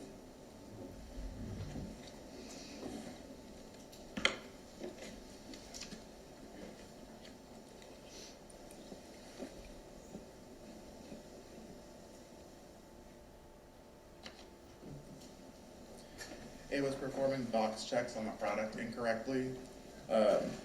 So for timestamps of 1946, 2049, 2144, and 2256, he performed all of them at the same time at the 2300 hour instead of performing them on the line at the designated times when they were produced as per the policy. Okay, and who reported this violation? The 1/3/2025. It'd be the third and second shift QA leads. Okay, so multiple people were reporting on him? Correct. Okay. And then what about on 1/6/2025? A similar issue again. The second shift lead found that Bruce had held 2 boxes of finished good, article 28005176 with timestamps of 1938 and 2019. So again, holding on to the product and then doing the checks at a later time, which is against our quality process. Okay. And so what was the performance plan for this particular incident? Bruce is to be retrained on the process pertaining to box checks, including SOPs OHQAP0124, QA Inspector Daily Routine, and OHQAP01W004-05, AQL inspection levels for BBW-VS Co. So in layman's terms, he needed some more remediation. Okay. Correct. And what was the check for corrective action step here? On the first page of 22M.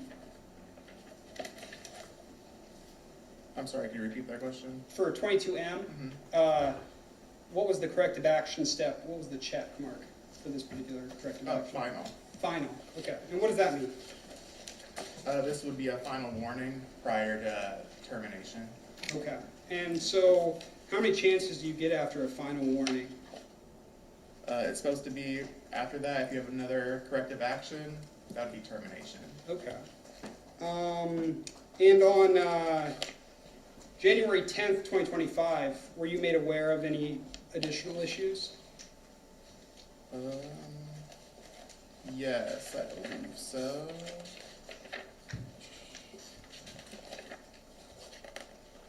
I believe I was made aware of him sleeping in the office at that time. Okay. And who made you aware of that? Again, my second shift QA lead. Okay. And did he send you an email? Yes, with a picture. Okay. And do you look at 22O? Is that the email that he sent you? And other people?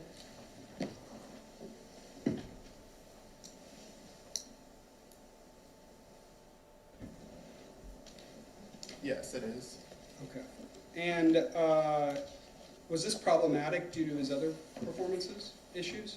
Yes, it would have been problematic for any of the quality technicians to be sleeping in the office. Okay. And when you would interview Mr. Foster on all of these different corrective action, you know, like, oh, we need to improve your performance type interviews, how would you describe the conversation and his demeanor? A very typical interaction between a boss and employee getting a corrective action. You know, the employee doesn't want to receive a corrective action, but you have the paper, you have the write-up, you're issuing it to them, and then I typically go over, you know, what can we do moving forward to address this? Is there anything I can do better? Anything anyone else can do better? What's needed from me to help you, help yourself here? Okay. And for 22P, if you could look at that.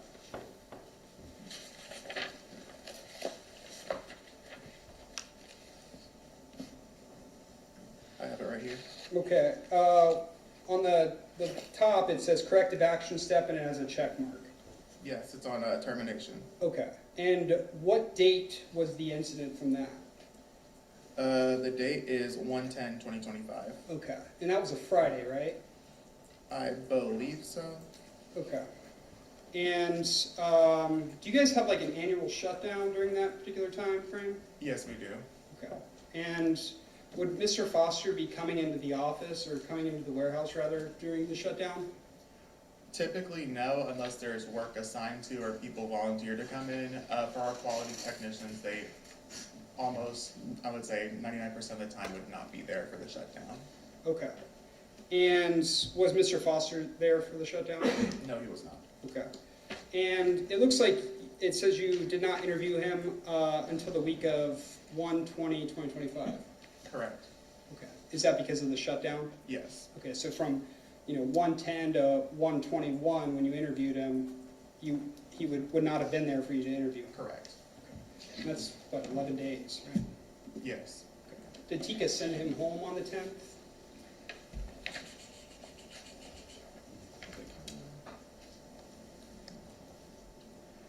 He was sent home, yes, at approximately 18:30 with company convenience covering the remaining time due to the number of production lines running. Okay. And do you remember what his hours would have been?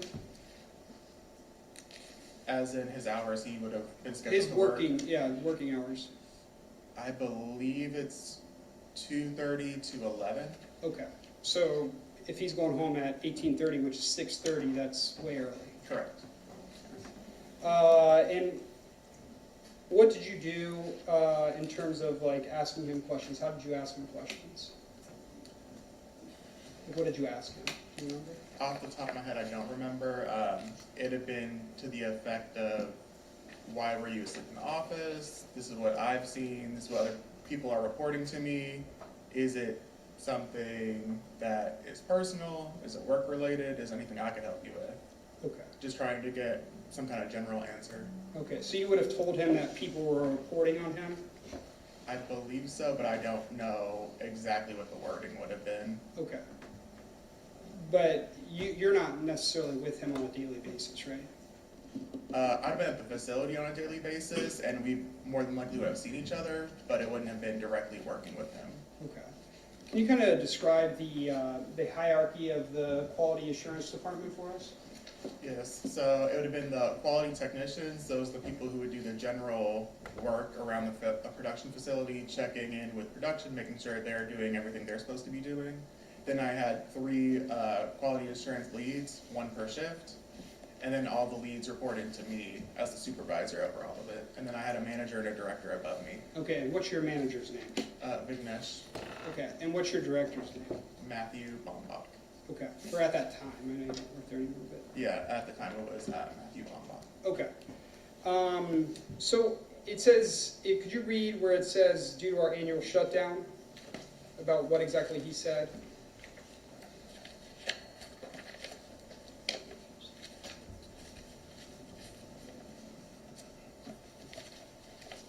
On 22P. Due to our annual shutdown, Bruce could not be interviewed about the situation until the week of 1/20/2025. The QA supervisor interviewed Bruce. Bruce was asked why he fell asleep in the office during work hours. He answered that he was only assigned 1 line for the night and had no other work to do. He was also asked if the sleeping was related in any way to any other issues, and he replied with no. Okay. And what do you mean by any other issues? Possible medical, maybe just no sleep the night before, anything like that. Okay. And he said no, nothing medical? Correct. Okay. And what was the plan for improvements in this particular corrective action form? There was no plan for improvement. With these corrective actions being given to Bruce, the final action should be termination of employment. Okay. And you said he was on notice from, prior meetings that if he slipped up again, he'd get fired. Correct.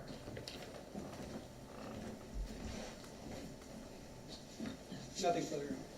Why don't we take a quick break, come back, 10 minutes. All rise. Where's the notices?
worked for KDC-1 and you were a supervisor over human resources or just the area? I was over quality assurance. Quality assurance, so just the area of quality assurance where Bruce was? Correct. And then there's another layer beneath you of supervisors before people who are actually working on it, correct? Correct. Okay. Who was the person that would report to you on second shift in that capacity? Are you can you restate the question? Sure. Perfect. Sorry. No, if there's a supervisor below you that might report to you about things happening on the line, who would that person have been for second shift back in February of 25? That would have been Tika Timsina. Okay. He would be the second shift lead. Okay. And is Tika who actually sent you the picture of Bruce where she thought he might be asleep? I believe so, yes. Okay. And that was part of her job, to sort of make sure things were running smoothly on the QA area, right? His job, yes. His job? Yes. Okay. You said when people start, pretty frequent that there are issues with them, and you give them kind of a starting period. Okay. Is that called some sort of a probationary period, or is it something that's internally understood but you don't tell them? I believe it's more internally understood that there are going to be issues during training. Okay. And that's somewhere between 60 and 90 days. Do you remember with Bruce how long it was? I believe it was 60 to 90 days. Okay. Does it depend on how you're doing, or does somebody set it? It more depends on how you're doing. Okay. This might have been 90 then? 60 to 90, again, Okay. just general. Okay. You said overall you didn't see anything to give you reason to think that there were issues in the first 60 to 90 days, right? Correct. Don't see any notes in there. But there could have been problems because it's so common that you might not even document them, right? Correct, like one-off training issues where they weren't trained properly the first time, and then upon retraining it's corrected. Okay. And then once you're past that period of time, you're expected to be functioning at a higher level than in that beginning period. Correct. Okay. More likely that you would report it then, correct? Correct. Okay. In this case, it seems like some things were actually reported. He had something that you called 23 points, right? Correct. Okay. How do you get a point? I heard you say the ways that you can get them, but what's a point for showing up late? I do not remember off the top of my head how many points that is. Okay. Do you have any idea for like no call, no show? Meaning you didn't call off work and you were scheduled to be there? I do not remember. Okay. You know the cutoff for possible termination is 10 points though, right? Correct. That was what was on the write-up. Okay. He gets more than double that all the way back in January of 2025. He's at 23 points. Correct. Okay. And if you don't remember something, feel free to grab the same paper you were looking at, okay? All right. And just let me know if you want to look back at it. You saw, let's see, as far back as November of 2024, something happens on line 3 and Tika reports it, right? I think that was marked as 22J.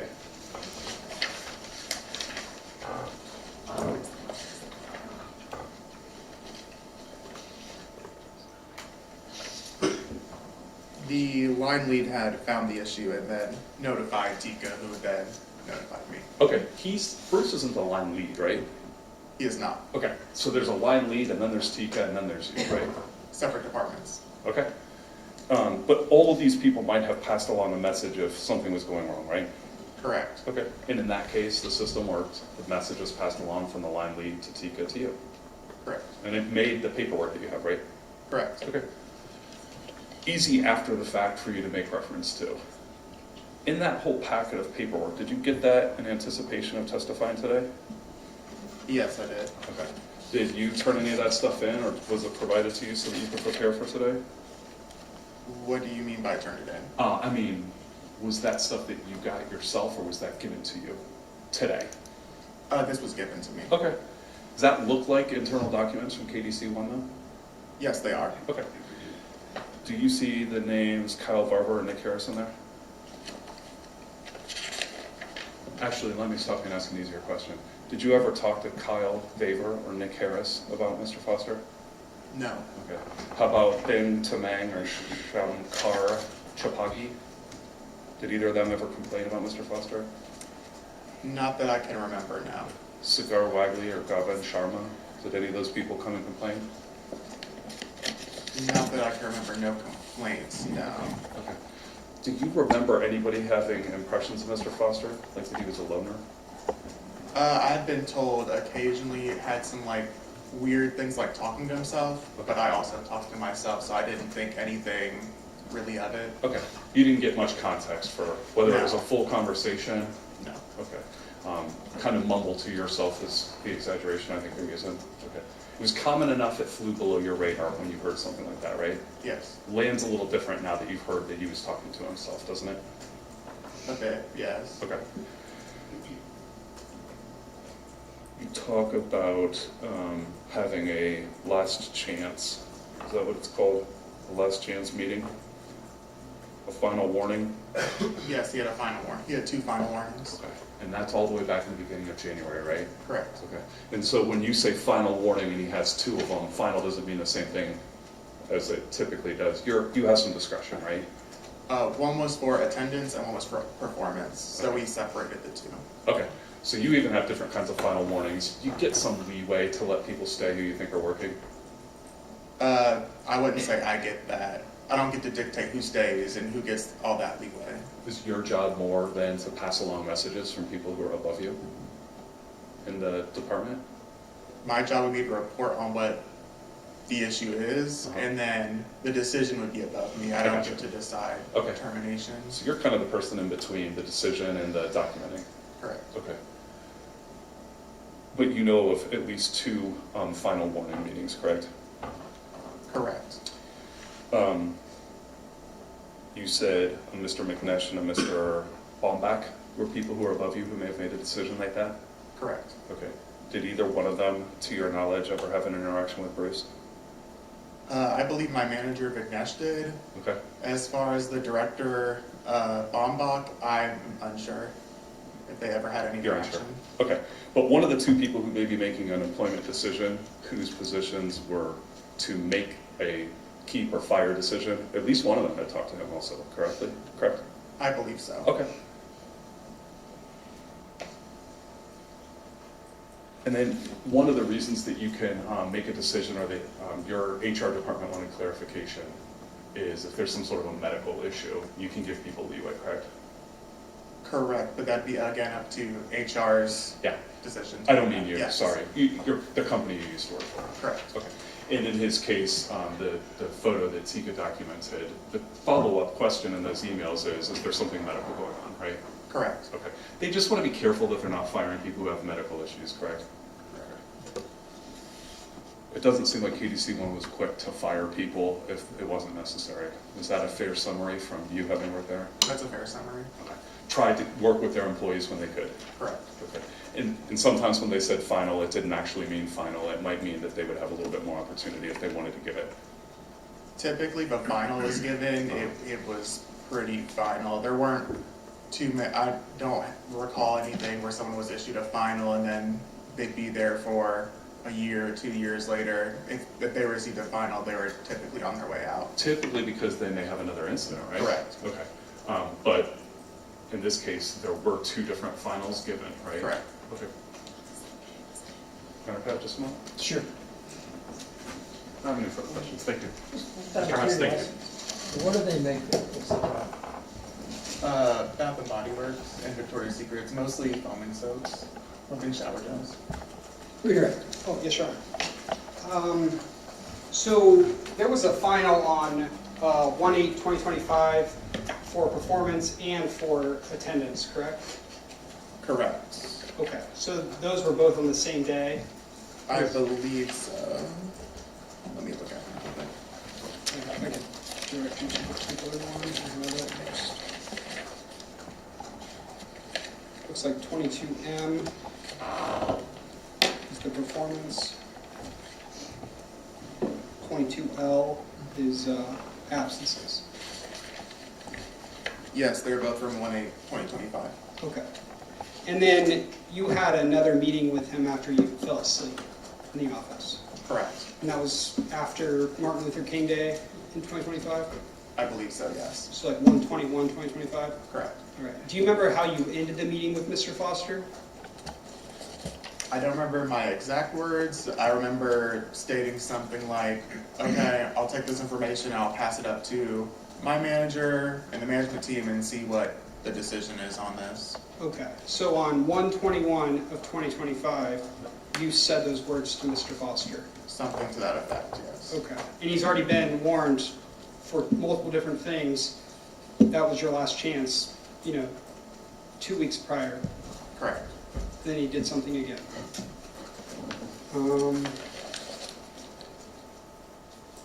What is the protocol for complaining? Like, if someone wants to bring up an issue for someone, would they go directly to you, like a line lead, or would it be like a QA lead going to you? It would depend on what the complaint is and what the issue is. If it's just a typical complaint like attitude or something like that, I could handle that typically. If it was something bigger, they could go above me and talk to my manager without me knowing about it. So there could be multiple different paths to handling different complaints. Okay. And so if someone complained of Tika, he's not necessarily telling you who complained? He may or may not, because, for example, he could go handle the complaint if it's a very simple work issue. Yeah. Okay. Did you ever check on the status of his termination?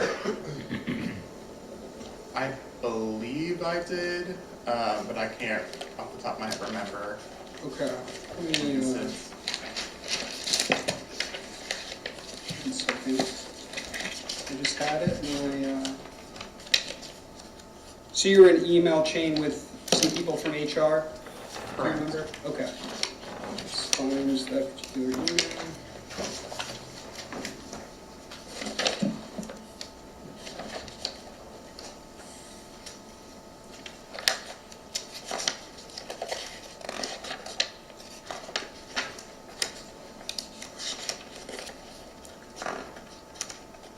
Sorry, I just had it and then I lost it.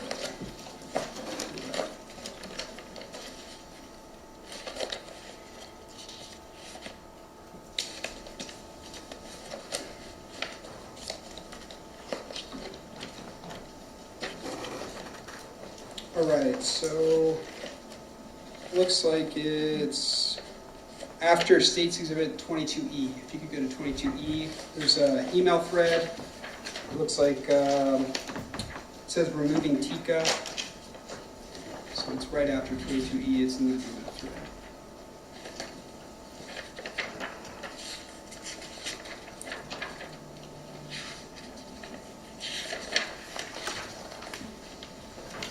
Can I approach with Sean? Sure. Okay. I'm getting you an email thread. Do you see about the middle? It says removing Tika. Yes, I see it right here. Is that an email from you? Yes, it is. Okay. What does it say? Removing Tika. I think we are all in alignment for termination as soon as possible. He is not scheduled to come in for a shutdown. How would we like to proceed? Okay. And who ultimately makes the firing decisions? Is that you? No. Okay. That would be HR and then my manager or director. Okay. And then who's ADT? Do you know who ADT is? ADT. Alejandro, maybe? Oh, yes, Alejandro Del Toro. He would be the GM of the facility at that time. And so you said HR, would that be like Senior Director Kathy Dunham? It'd be Kathy Dunham or Amy Allen, Okay. the HR manager. Okay. Thank you. Nothing further. Mr. Hans, I just have a couple of questions for you. Were you working at the KDC warehouse on February 4th? Yes, I was. Okay. Second shift? I was not working second shift. I didn't have a set schedule. Okay. Were you there after 2:30 on that day? Sort of Yes. midday? Okay. And then, to your knowledge, since the 21st of January, back in 2025, so you're backwards, from the 21st on, Mr. Foster showed up for work every day as scheduled, right? I believe so. And that was 5 days a week, was his normal schedule? Yes. Okay. So to him, he's just continuing to come in every day, even as there's this other conversation going on, correct? Correct. Okay. Thank you. Nothing further. Thank you. Thank you, sir. You may step down. Your next witness. Catherine Dunham.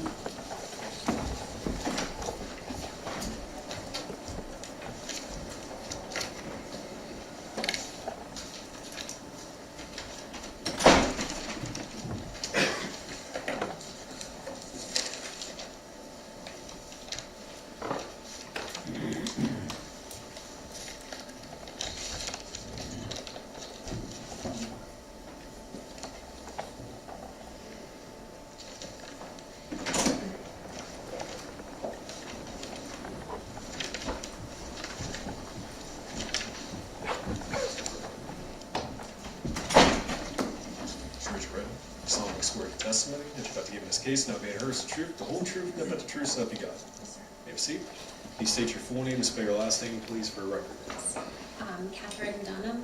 Thank you. Thank you. You may report. Thank you, Your Honor. Hi, Ms. Dunn. How are you doing? Good. So, where do you currently work? I work for KDC 1. Okay. And what is your role with KDC? I'm the Senior Director of Human Resources. And how long have you worked at KDC? Just over 4 years. And have you been a senior director that entire time? Yes, I am. So 2022 you may have started? Yes. Okay.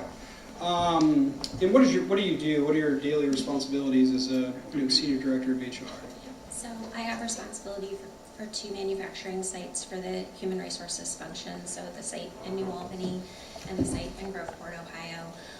So I'll be responsible for kind of setting strategic direction from an HR function, compensation work, organizational design, help leaders with performance management, things like that. All right. What about firing decisions?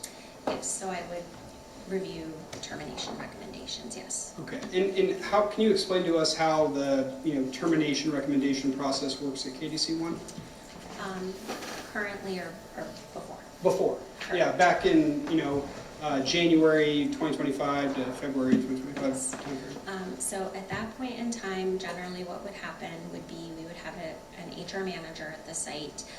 The HR manager would be working with the managers and the supervisors on the day-to-day performance management.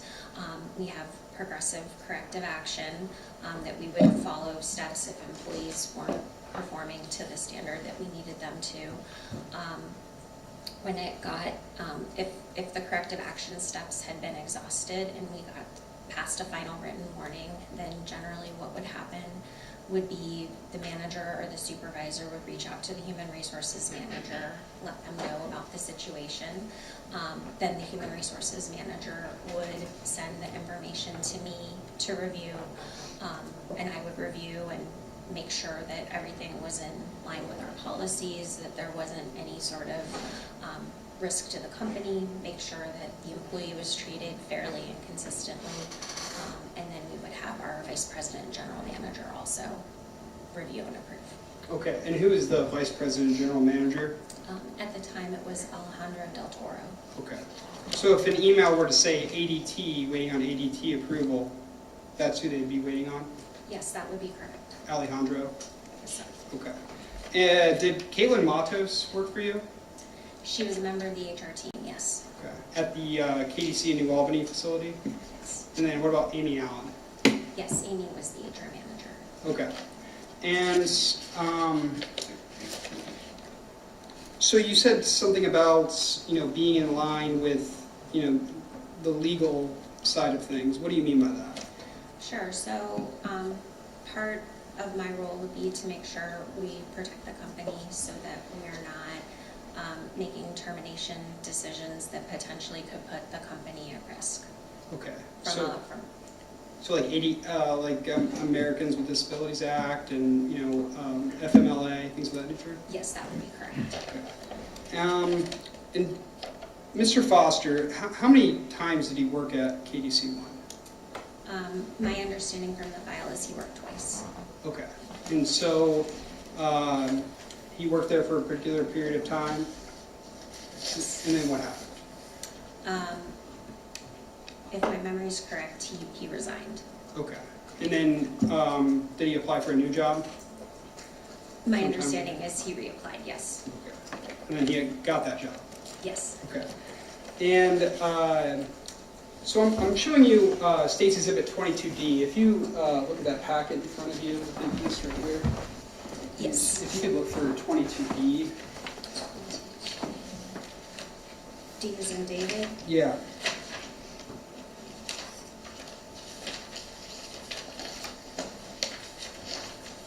Okay, so you're talking about, ADA and, FMLA.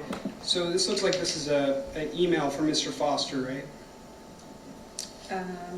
Correct, yes. Okay. And where does it say that he was currently living from his words? Recovery home for substance abuse. Okay. Is that could that have contributed to your, thoughts about, oh, we need to see if this is a medical issue? Yes, it could have. Okay. And so he self-admits that he was in a recovery home for substance abuse back in April 30th of 2024. That's what this email says, yes. Okay. And he started working there again April 1st, 2024? I believe that's correct, yes.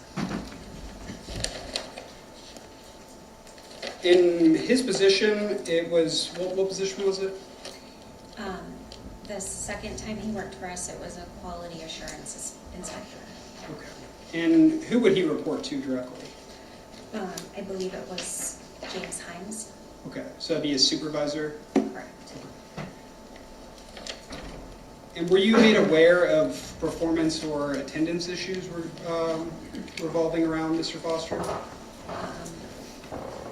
Not at the time that they were occurring, but once the termination recommendation came to me, I would have been aware. Okay. And do you remember when that would have been? I believe it would have been probably late January 2025. Okay. So, like 2 weeks before the incident? Approximately, yes. And so, Mr. Foster was sleeping on January 10th of 2025, from your understanding? From the information that I was given, that is my understanding. Okay. And there was a shutdown in between that period? That is correct. Okay. And is that every year there's a shutdown? How does that work? Yes, generally we have a week-long shutdown, yes. Okay. Does that delay things, like terminations, for example? Yes. Okay. And so once you were made aware of these issues, there was talk about, we need to make sure that it was not a medical issue. Do you remember that? Yes. Okay. And why would that come about? Because if there was a medical issue, that could be Family Medical Leave or Americans with Disabilities Act, we would want to give an employee the opportunity to address those issues before we made the decision to end an employment situation. And he was given that opportunity? I believe so, yes. Okay. And did y'all determine that it was a medical issue? I do not believe, that is not my understanding, no. Okay. And so what was the decision? That he was already given a final warning, he was sleeping on the job, said it was not a medical issue. What was the decision from KDC's perspective? I believe that the email I sent, I had told Ms. Allen to confirm with Alejandro Del Toro, who was the site leader at the time, that he was comfortable with making the decision to terminate the employment. Okay. So Mr. Foster's termination was in the works? That is correct. Do you know why he had not been terminated by February 4th of 2025? I do not. Okay. Can you talk a little bit about, are you aware of any workplace policies at the time regarding clear bags in the production warehouse? Yes, we had a clear bag policy. Okay. And can you kind of talk about what that policy is? Yes, so employees who worked in the production, the warehouse areas where we were manufacturing product were required to use a clear bag. Okay. And so would it be a violation of policy to have a non-clear bag inside the production warehouse? Yes. Were firearms permitted on the premises? Absolutely not. Okay. Were there signs marking no firearms on the front door? Yes, there were. Okay. So if someone carried a firearm in, would that be a violation of policy? Yes, absolutely.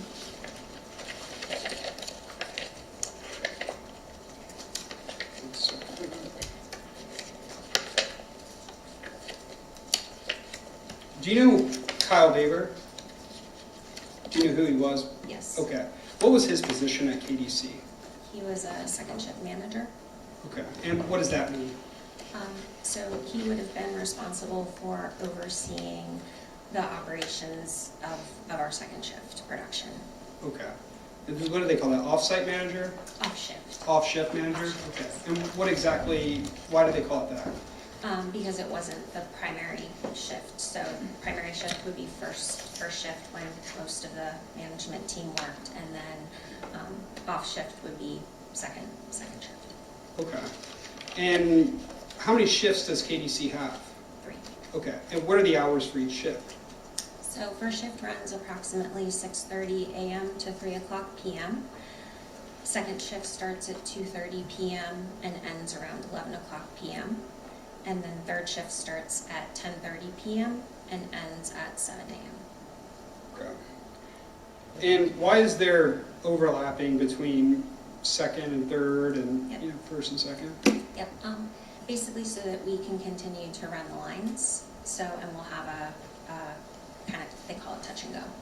Okay. So, the incoming shift comes in, kind of has their meeting, and then passes off. Okay. So like a briefing kind of meeting? Okay.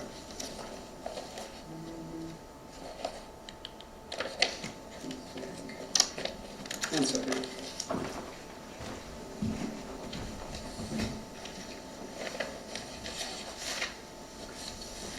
Nothing for this. Cross-examination? Take care. Stop, how are you? Hi, I'm Good. You nervous? You're wondering answer this. All right. I just have a few questions for you, okay? I want to go back and talk just a little bit about some of the same topics, but I'm going to keep my questions kind of broad, okay? From what I could gather, you never had any contact with Bruce Foster one-on-one. Is that fair? That's correct to my memory. Okay.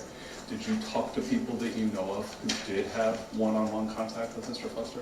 I don't recall. Okay. And it might be because there were layers of shift leads, then a supervisor, then another supervisor. Is that fair? That is fair, yes. Okay. In that buffering system, you wouldn't have had any one-on-one contact to have your own impressions? That is correct. Okay. So you don't have any you can offer today, fair? Correct. Okay. When you talk about Alejandro de Toro, he could make a firing decision, and he was someone that you would interact with, right? Yes. Do you know who James Himes is? Yes. Okay. Did you see him here today? I did. Did you recognize him from KDC 1? Yes. Okay. What was his job there? He was a quality supervisor. And he's one of those people in the different layers that would go between somebody who actually worked on the floor and you getting information, right? That is correct. Okay. How about Tika? Do you know that name from the emails? I know that name, yes. Okay. Just another layer and the people who would have been between somebody who actually worked on the QA floor and your level, correct? That's correct. Okay. You said that there was a clear bag policy, and I think you're being asked that because Mr. Foster had a not clear bag on February the 4th, right? I don't know that for sure. That's Not my sure. understanding. Okay. How many clear bags or not clear bags do you know of that were pulled from people or points that were given to them at KDC 1? I'm sorry, can you repeat the Sure. question? How often were clear bags or non-clear bags, that rule, how often was that enforced to your knowledge? Do you ever remember somebody getting in trouble for having a non-clear bag? I don't recall. Okay. There's somebody who's working at the front. Is that person supposed to sort of be, have you had a chance to watch a video of Mr. Foster going to and from the facility on February 4th? No. No. Is there somebody where employees are supposed to enter that might be someone who would enforce policies? Yes. Okay. And so if there was a non-clear bag policy, it would have been the first person who was by the door, who might be on a video at the entrance that would be enforcing that sort of policy? Correct. Okay. Anybody else that would be a supervisor could enforce it as well though, right? Anybody in management, yes. Okay. To your knowledge, on February 4th, it was not enforced. Does that sound right? I don't know. Okay. Judge, I don't have any further questions. Thank you. Thank you. You testified about this email from Mr. Foster on April 30th, 2024, 22D. Yes. There's a phrase, I was wondering if it'd be worth electing for indemnity. What does that mean to you as an HR? Yes. Is it a policy the company had? Or? Indemnity, I believe that would be something related to our health benefits. Is it called that? Or is this a phrase he's using? To the best of my memory, I believe there is an indemnity medical policy. Oh. Was he responded to by the company? I do not know. Redirect.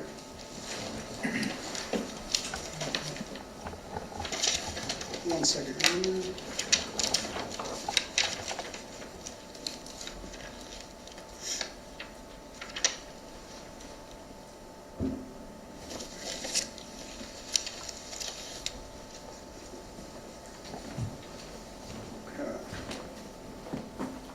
How many employees worked at KDC 1 in New Albany? It's roughly around 500 full-time KDC employees. Okay. And does that include non-employees as well?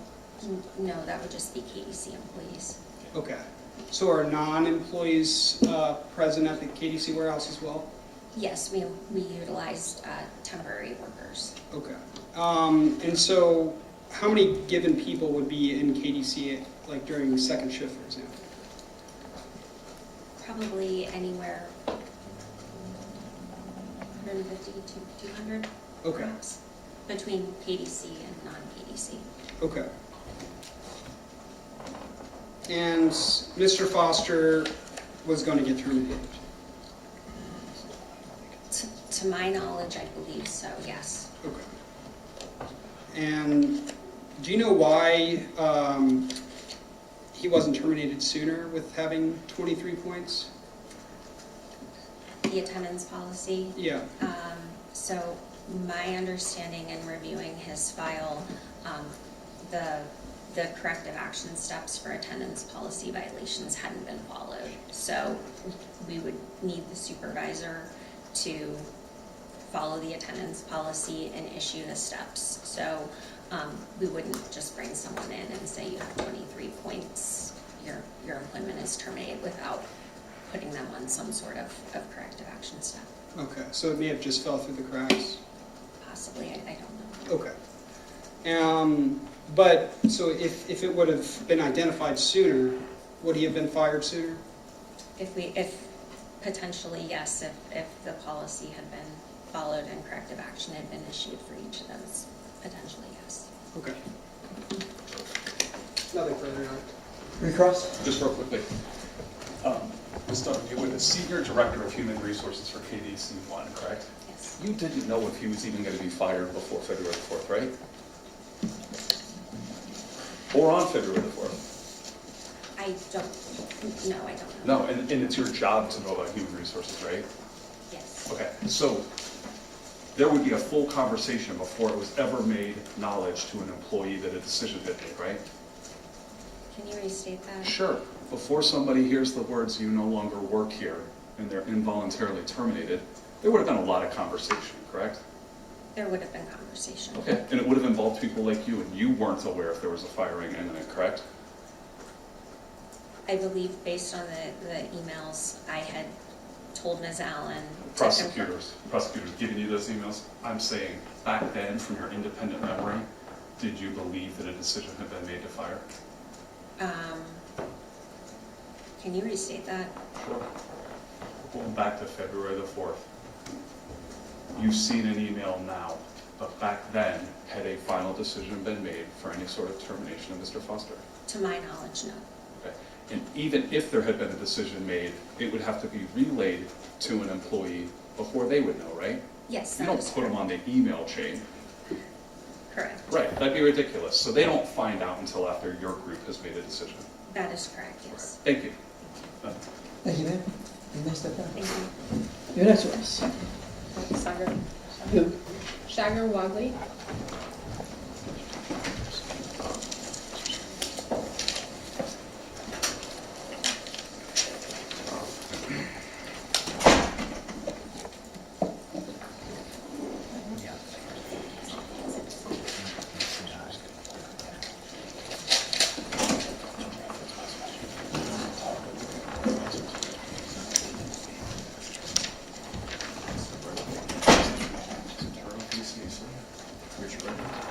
Solemnly swear to testimony that you have given this case now being heard is the truth, the whole truth, nothing but the truth, so help you God. You have a seat. Can you state your full name and spell your last name, please, for record, sir?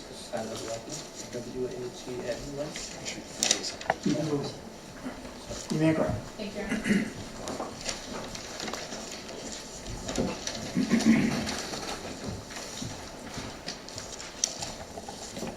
Mr. Wadley. How are you doing today? Okay. Okay. You a little nervous to be here today? Yes. All right. If I ask you a question that you don't understand, please feel free to tell me that, okay? And I think both the judge and maybe the bailiff said try to speak up a little bit.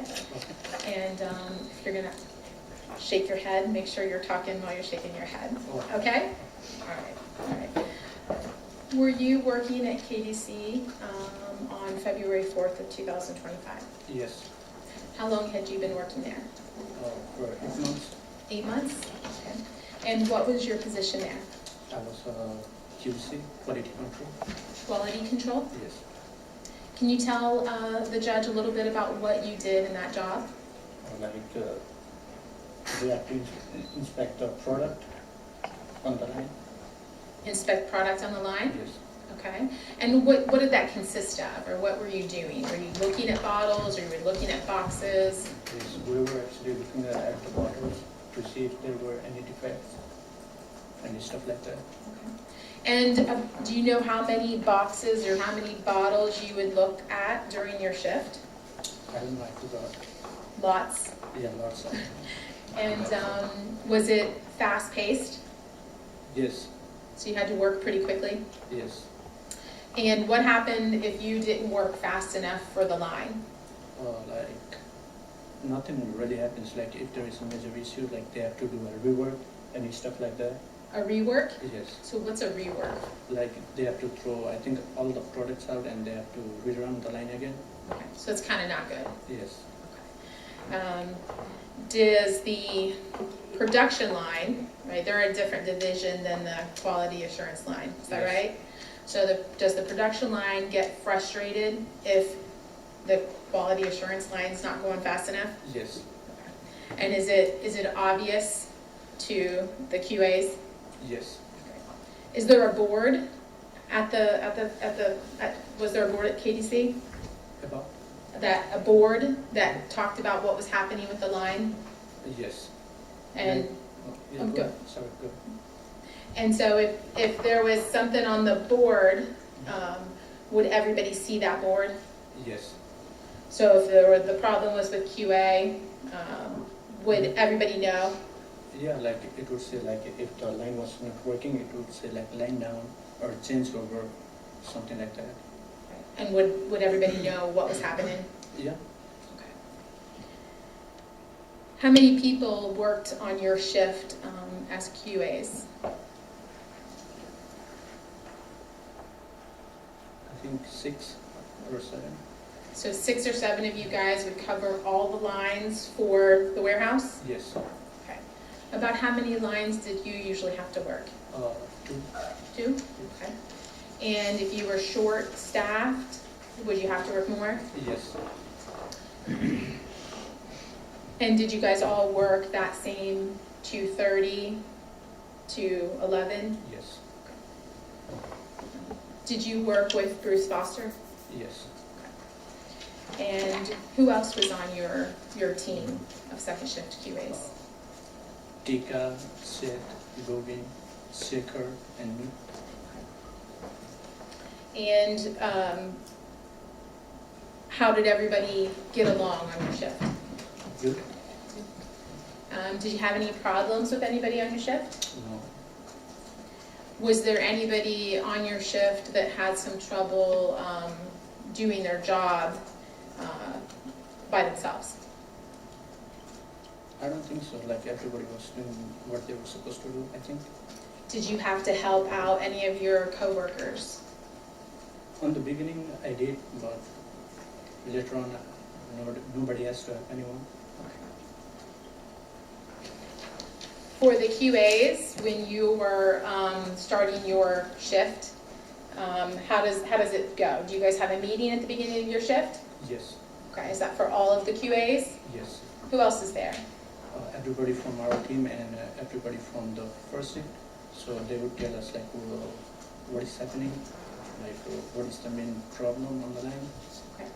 So you kind of get information from the first shift people to know what you need to do on second shift? Yes. Okay. And what time does that meeting usually start? It's before 2:30. Okay. It's start from 2:30. So 2:30? Yeah. Okay. And would Tika be there? Yes, And he was your lead? yes. Okay. Who was his supervisor? I think James, Okay. Would Vignes be there? because he would be there sometimes. Sometimes? Okay. And Vignes was Tika's, is he the QA supervisor? Or do you know what his position is? I have no idea. Okay, that's fine. So Vignes would be there sometimes, Tika. Who would kind of run that meeting? Tika, or the first shift land lead, whoever was working. Okay. And then at the end of the shift, what would happen? So same thing, like 10:30, all of our team would get to the QA office and we would tell like what's going on the line and stuff like that to the third shift, so they can take over. Okay.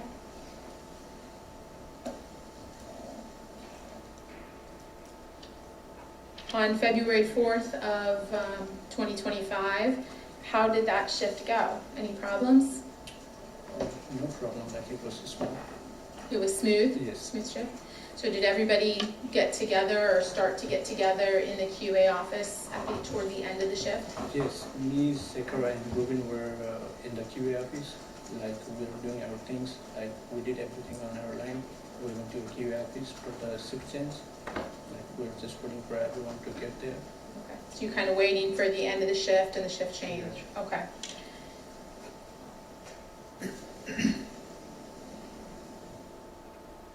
While the three of you were in that QA room, did Bruce Foster come to the QA room? Yes. Can you tell the judge what happened when you first saw Bruce? So we saw him coming towards the QA office, like we were supposed to wear here and BNS in our company.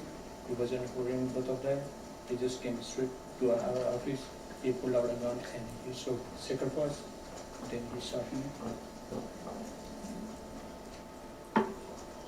When you saw him coming, were you looking out a window? Yes. Okay. And where were you in relation to the window when you saw Bruce come in the door? Oh, like I was sitting on a chair next to the window. After he shot Shucker, what did you do? I couldn't do nothing.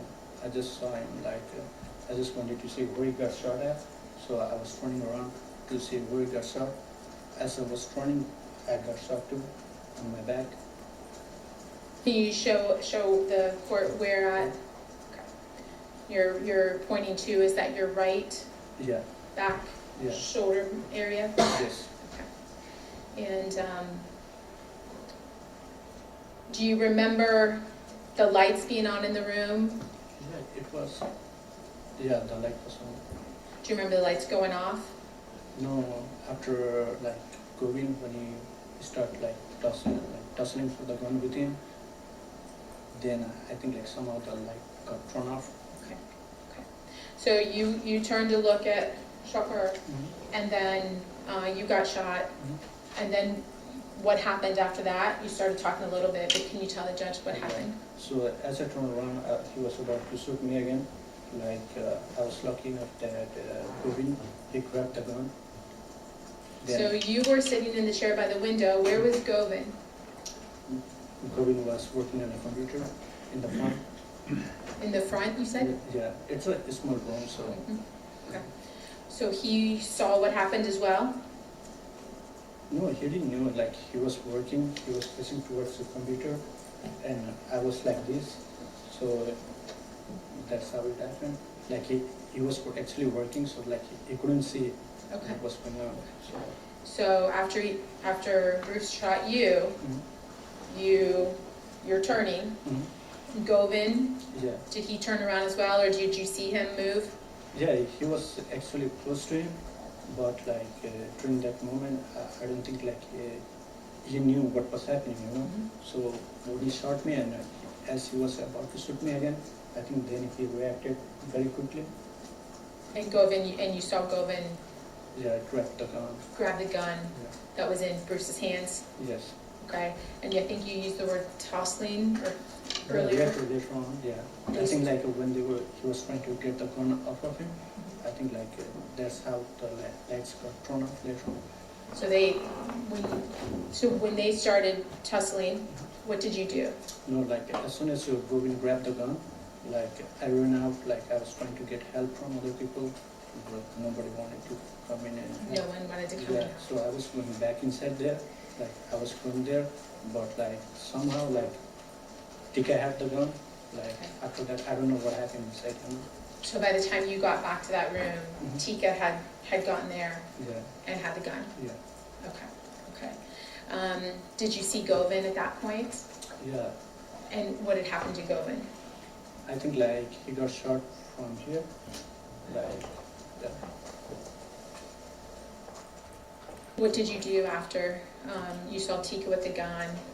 Yeah, like I think like our co-workers, like they took us to the front of the building and we sat down there and waited for the ambulance, I think.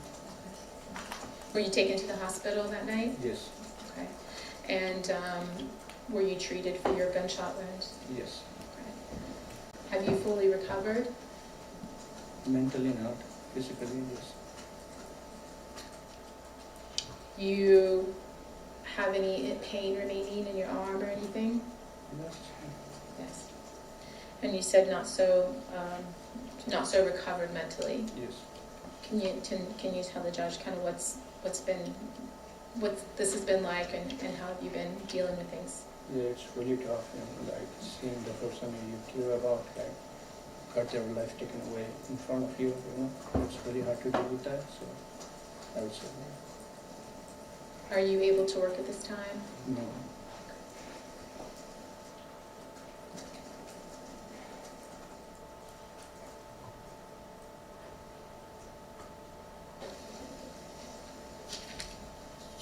No, just a moment, Your Honor. Cross-examination? Just a moment, Oh, Your Honor. I'm I sorry. I thought apologize. you were done.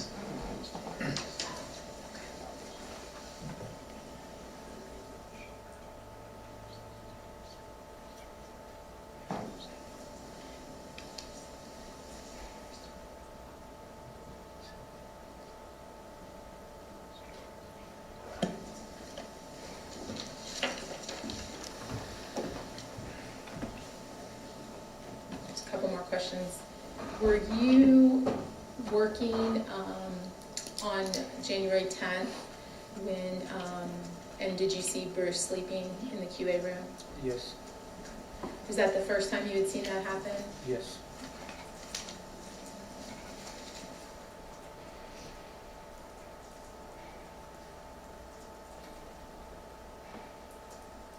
And did Bruce attend the end of the shift meetings that would occur for the QA team while he was working there?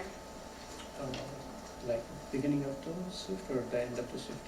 End of the shift. No, You didn't attend those? no, Do you know where he would be or what he would do? no. Did he usually show up at the beginning of the shift meetings? Yes. Was he late? Sometimes like everybody's late, sometimes him. Thank you.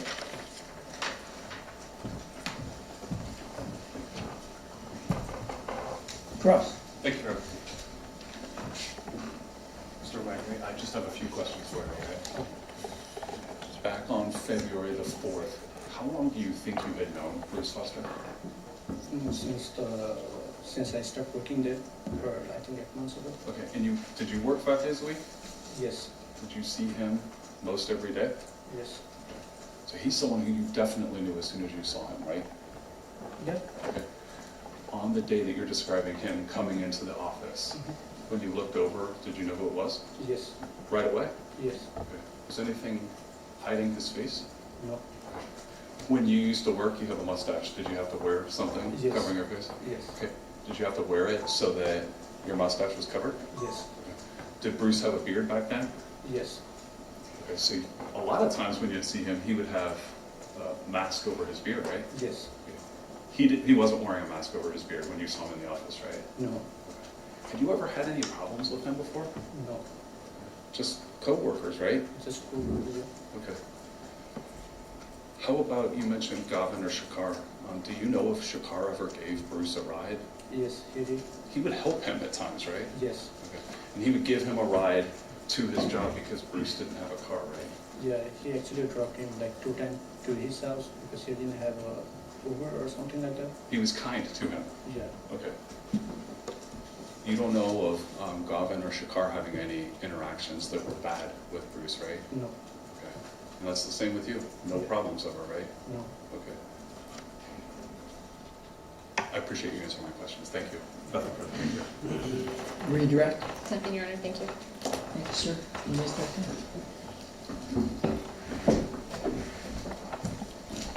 Break. It's up to you to get another witness. Mhm. You want Yep. to take a lunch break? We could take a lunch break too. No, it's you, Judge. We do maybe one more. They've been waiting. I think this will be about same Sure. speed. I Yeah, think okay. so. Next Yep. one. Govind Sharma. Just wanna make sure I didn't mess up his last name.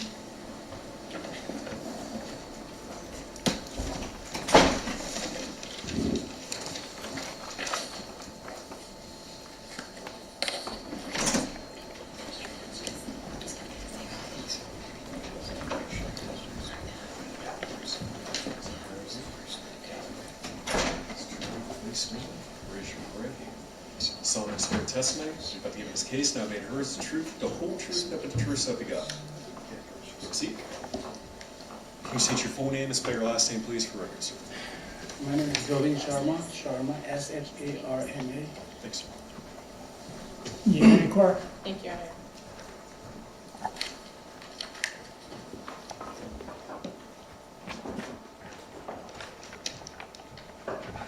Hello. Govind, how are you doing today? I'm going to ask you some questions about when you worked at KDC. Okay. How long did you work there? About here, And what was your position there? QA, Quality Associate. And did you work with Shagar? Yes. Okay. Who else did you work with? Sagar, Saper, Tika, Seth, Bruce. On the evening of February 4th of 2025, were you working with all those guys? Yes. And had you worked with Bruce for much of the time that you had been at KDC? Yes. I had to work on a different building, so I went back and forth, but that was only 6 months or 5-6 months. Okay. The 5 or 6 months before February? Yes. Okay, that you're doing that. Did you still take part in the early shift meetings, at the beginning of the shift meetings? Yeah, usually because they didn't know that which building I was gonna go, and whenever they needed help other building, I would know later in the meeting, sometime a little bit earlier, depends, but I usually go to the KDC right away. Okay. That's when you're meeting. And then you would work in the other? Yes, and then my supervisor leader would tell me like, hey, do you wanna help go to other building, next building, and then I would go. Would you help out people that maybe were a little slower? Yes, absolutely. Did you sometimes help Bruce? I helped him a lot, a lot. And why was that? Because he, like, I helped him out, other guys would catch up and he was kind of new to the position. And sometimes you need help, and I know my other guys would tell me, hey, I need help. But you wouldn't tell nobody, so I would go to him, do you need help? I can do this, and help him a lot. Would his line sometimes have troubles because he was unable to kind of keep up with what was happening? Yeah, and like, we have to pull the product for a sample, and he was having problem with that because you need lots of time to focus on the product, and same time you have to go to the other line. So I would have him, hey, you can go to other line, do your other job, I'll finish this. And then, yeah. And would that help things run smoother? Yes. For those other lines? Did you ever observe people getting frustrated with Bruce and his struggles of trying to keep up with the line? It was mutual because we were in the same position. We need the pressure, and everybody did make a mistake. And it wasn't like, oh, this guy is the one. So During February 4th, that shift, were there any issues or problems during that shift? That was unusual? February 4th. Did I say February 4th? he had a problem, but not what he did, but day shift, they had a problem with the line, something has to do with paperwork, I don't know. And my first shift, Kiva told me, hey, can you let this guy know we were working on that line to know about the fill of the paperwork or something? And as soon as I find out that Bruce was working on that line, I went to him and, hey, here's the paperwork you need to fill up. That's the only problem that day. Okay. No issues or problems with him that day? No. Was he acting different than he normally did? I didn't see him much after that.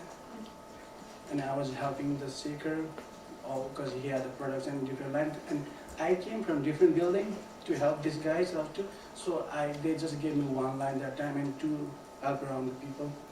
So I was helping in the computer as well and helping guys to pull cross production. That day I didn't see him after that. So after your initial contact with Yeah, him? first like beginning of the shift. Was that the same as you normally would have contact with him? I mean, there was nothing different, anything that stood out about that contact? Nothing. Okay. Everything is same. Were you aware that Bruce had had some attendance issues and some tardiness? Yes. So there was one time he didn't show up for no show, no call for more than 3 days, and company should have been let him go, but I don't know what happened. And then whenever we were work scheduled with him on the weekends, overtime, he wouldn't show up. And then, yeah.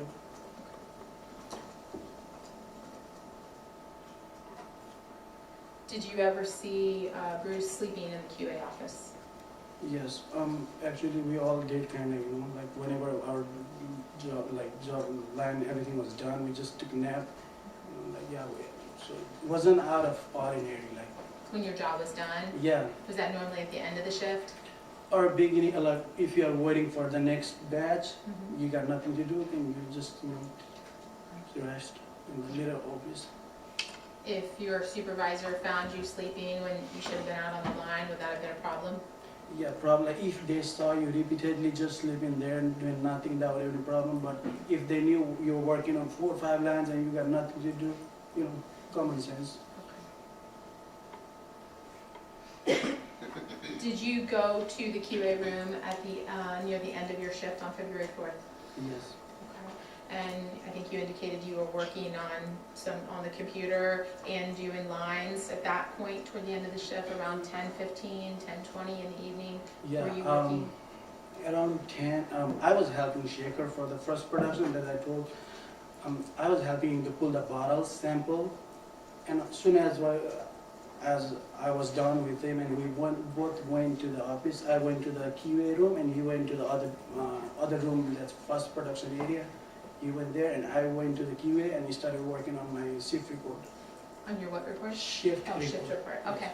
Okay. That's not my job, but whoever gets the time to do it, usually do it, so the lead and the supervisor doesn't get, so I was helping that, like all the problems from the line, I was just Putting it down into in the a computer, report. yeah. Was that then the report for the third shift people Yes. come in?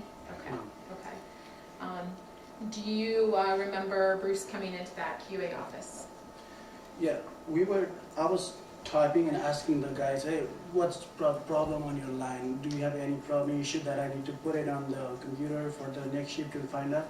And we were discussing about that, and about 10, 19, I don't remember the actual time.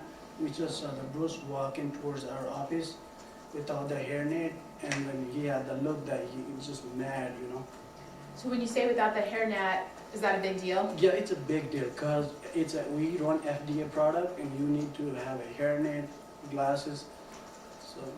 And he didn't have hairnet on? Okay. And you said something about his face you looked at his face and thought he looked angry? Yes, right? like mad. I thought he just fought with the people, on fought, and he just, that was my first initial thought when he walked toward us. And we just everybody looked at him like, oh, did he have a fight in the line or something? That was the first time. Okay, all right. And so then, what's the next thing you know? And he just walked in. That's his office too. Everybody can walk in, whoever is QA, and he just walked in and just went to Saker and the point blank, like about like this distance. And Saker, like, no, bro, and he just shot him. Saker went down on the floor. And then next he went to Sagar, shot him. And he was about to shoot another time, Sagar. I just went behind him and grabbed the barrel of the gun, and we wrestled for there. And when you say you wrestled, were you sitting down when he came in the room? Yeah, I was sitting down. As soon as he shot Shika, I just got up, and then within a millisecond, he shot Shagar, and he is about to shoot again Shagar. I just grabbed the gun, and then I tried to take the gun away. I asked you, Bruce, why are you doing this to us? We are your friends, co-worker. Nothing. He didn't want to let go, and he turned the gun like that. When I was trying to take the gun away from him, one went. Are you still standing up at this Yeah, point? we were standing, and I was behind him, like hugging him from behind and trying to get the gun away. And the one he fired, and he shot like on the ceiling, and when I was about to take the gun away, and he just turned the gun and shot me. I just reacted like a little bit faster, and then it just went through here and got my back, and then blood started coming out. And I didn't let go of the gun because as soon as I let it go, he's gonna finish me. So I was about just telling him, Bruce, calm down, just don't do it, please, stop it. And he didn't say nothing, he didn't let it go. Why are you doing this to us? Because and then due to a lot of blood on the floor, I think we slept on the floor, and then as we were about to going down in the floor, I just grabbed the gun and pinned him down here. Stop it, and then I was holding the gun like this. So you had him down on the ground, holding him down, you got the gun away from him? Yeah, and he stopped it, and I was holding the gun. Is he still trying to He's still trying to. I didn't shot him. I should have. I gave him that mercy of, because I had the gun, he shot my friends, he shot me, and I was holding him, and then I didn't shot him. Like, stop it, don't stop, Bruce, stop it. Does anybody come in? And that moment didn't last long, and the Tika walked in, and Tika didn't, I think, because as soon as I gave him a gun, he should have been running, right? But he was just looking at like, Tika, run, go away, and then Tika tried to run away, and he just went after Tika. And you said Bruce? Yeah. Bruce got up off the ground and went Got off the ground and went after him, and like at that point, okay, I just locked the door, put my hands on the handlebar, and put the table there, and called 911. And after a few minutes, the guys from the line came and, hey, come on, everything's over. Were you then Went to the security area. Yeah, and we sat there until the paramedic and the police officer also came. Were you taken to the hospital? Yes. And did you have to stay in the hospital? Yes, about a day. And have you physically recovered from your gunshot wound? I still can't hear on this. I hear the buzzing noise like that. I can't pronounce. Tightness, thickness. Yeah, I have to put like music or headphone to kill the ringing. Yeah, ringing. And how about emotionally?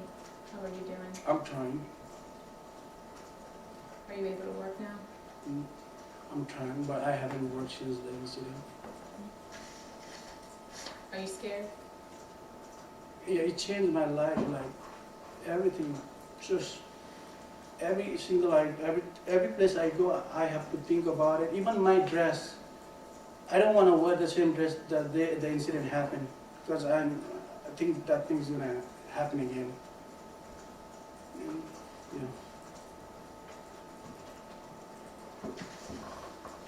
Just a moment.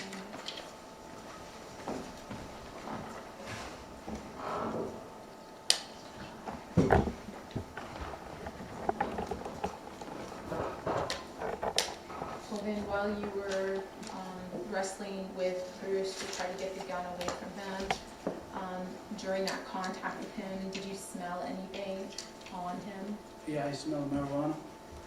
Smell like the marijuana, I'm not sure anything, but I smell Strong. yes, strong odor because I was with him, like hugging him. What was that last part? I was hugging him from behind, trying to get the gun away. Thank you. Any other questions? Cross-examination? Thank you. Calvin, I just have a couple questions for you about the same exact thing we just talked about, okay? Did you recognize Bruce from having worked with him when you were in that office? Yes. You knew it was him right away? Yeah, You said when shooting started that it didn't make sense to you because you said something like, we're friends? yes. Okay. Did you think you were friends with him? Not like a friend, but we didn't have that like friction between anything. And even me, like I didn't know that we had that kind of friction in that group. Like, you know. Because you never felt any friction, right? No, we didn't argue, nothing. He kept himself. Okay. So he was a quiet guy, wasn't he? quiet guy, yes. Okay. Did you ever see him talking to himself? I like, yeah, sometimes he would just rap, like, I don't know, do the sign. Uh-huh. Okay. Yeah. But just by himself, not By talking to himself, other people? looking at just look at the line or people and just, I thought he was just, you know, practicing freestyle or something. Okay. You said at times it might not even be that big of a deal to take a nap. If part of your shift was done, you might be able to rest for a little bit? You don't want a manager or supervisor to see you. Okay. But other people sometimes snuck in and took a quick nap? Well, what other people? I don't know. You said it wasn't that unusual? QAs, like the QA, like you have to run between 5 and sometime, right? Okay. You get like a few, like 10, 15 minutes before another thing starts. And you just, yeah, not like just take a rest there. Okay. You said when Bruce started working, you went out of your way at times to help him. You said Yeah. you helped him a lot. Yeah, because he didn't ask, he didn't communicate, he didn't say, hey, I need help or that. So other guys will come to like, hey, I have this 2 line running, I need the help on this one. But he didn't ask, so I just asked him, do you need help on this one? So I helped him. You went out of your way to help him. Okay. Even without him asking, I mean. Yes. Okay. You knew sometimes people fell behind and you went Yeah, and then helped. I would help him, like, do you need any? Because I would initially look over whatever the guys are doing, and most of it, whenever our lead wasn't working, I kind of took over that position and helped the guys around. Okay. You were in the office before Bruce walked in, right? Yes. Okay. You didn't know of any problems between Bruce and anyone right before he went in that office, right? No. But the look you saw, he looked upset enough to you, you thought maybe he had been in a fight? Yeah, and that's why they took the, you know, in the wrestling, they took the net away. That was my third, I didn't share that to anybody. That was my first thought when I saw him walking toward us. But you had seen him a whole lot of times before inside that office, right? Yeah, with the pyramid, the glasses, and the. But this time looks different to you when you saw his face. When you are covered like from your hairnet, glasses, you don't see the expression that much. But that time he didn't have the hairnet, and yeah, the. You know, In the expression and the body language you saw looked yeah, upset. one hand in his pocket and then walking like that. Thought maybe he'd even been in a fight. Yeah, like. But you were just trying to make sense of it. Yeah, what's wrong with it? Where is his hairnet? That, you know, nothing like, no, I didn't think he's gonna come and see us. Thank you for your time. I don't have any more questions for you. Had you interacted with him prior to what occurred in the office that day? Yes. Beginning of the shift, I told him, hey, you have the paperwork need to fill up. That, and there's the paperwork, okay? That I just remind him that he needs to fill the paperwork for the line that he's going to work. That was at the beginning of the shift. And then at the end of the shift, and he came And out. end of the shift, I saw him walking toward us. Okay. Redirect. Govind, had you heard anything about Bruce getting fired? Not really, but like since he wasn't showing up the time, he was kind of late all the time, like 30 minutes, 20 minutes, you know. And when you are late, you have to take cover for him, like. And then, he's late a lot of time, you know, and that's it. Had there been any type of announcements in your QA shift meeting about an opening on your team? Yeah, our supervisor told us, hey, we're like opening, hiring, do you guys wanna refer anybody? Did you have any thoughts about what that might mean? No, like, I think they're gonna hire another more because we need more people. I was going to the other building too. I didn't thought that, you know. And who was that? Was that Vignesh? Vignesh, yeah, Okay. our supervisor, manager. And do you remember when he made that announcement or when he said that to you guys? Do you remember when that was talked about? Actual date and time, I don't know, I don't remember, but I remember that he was saying that, and That was in the works? yeah, beginning of the shift, like before we get to the work, and we just get together and discuss about the line and everything, and the manager supervisor used to come and, you know, little prepped up. Okay, thank you. Rick Ross. No further, thank you. Thank you, sir. You can step in. Okay, why don't we reconvene at 1:15? Good for everybody? All right. Take a lunch break. All rise. Please, no reason.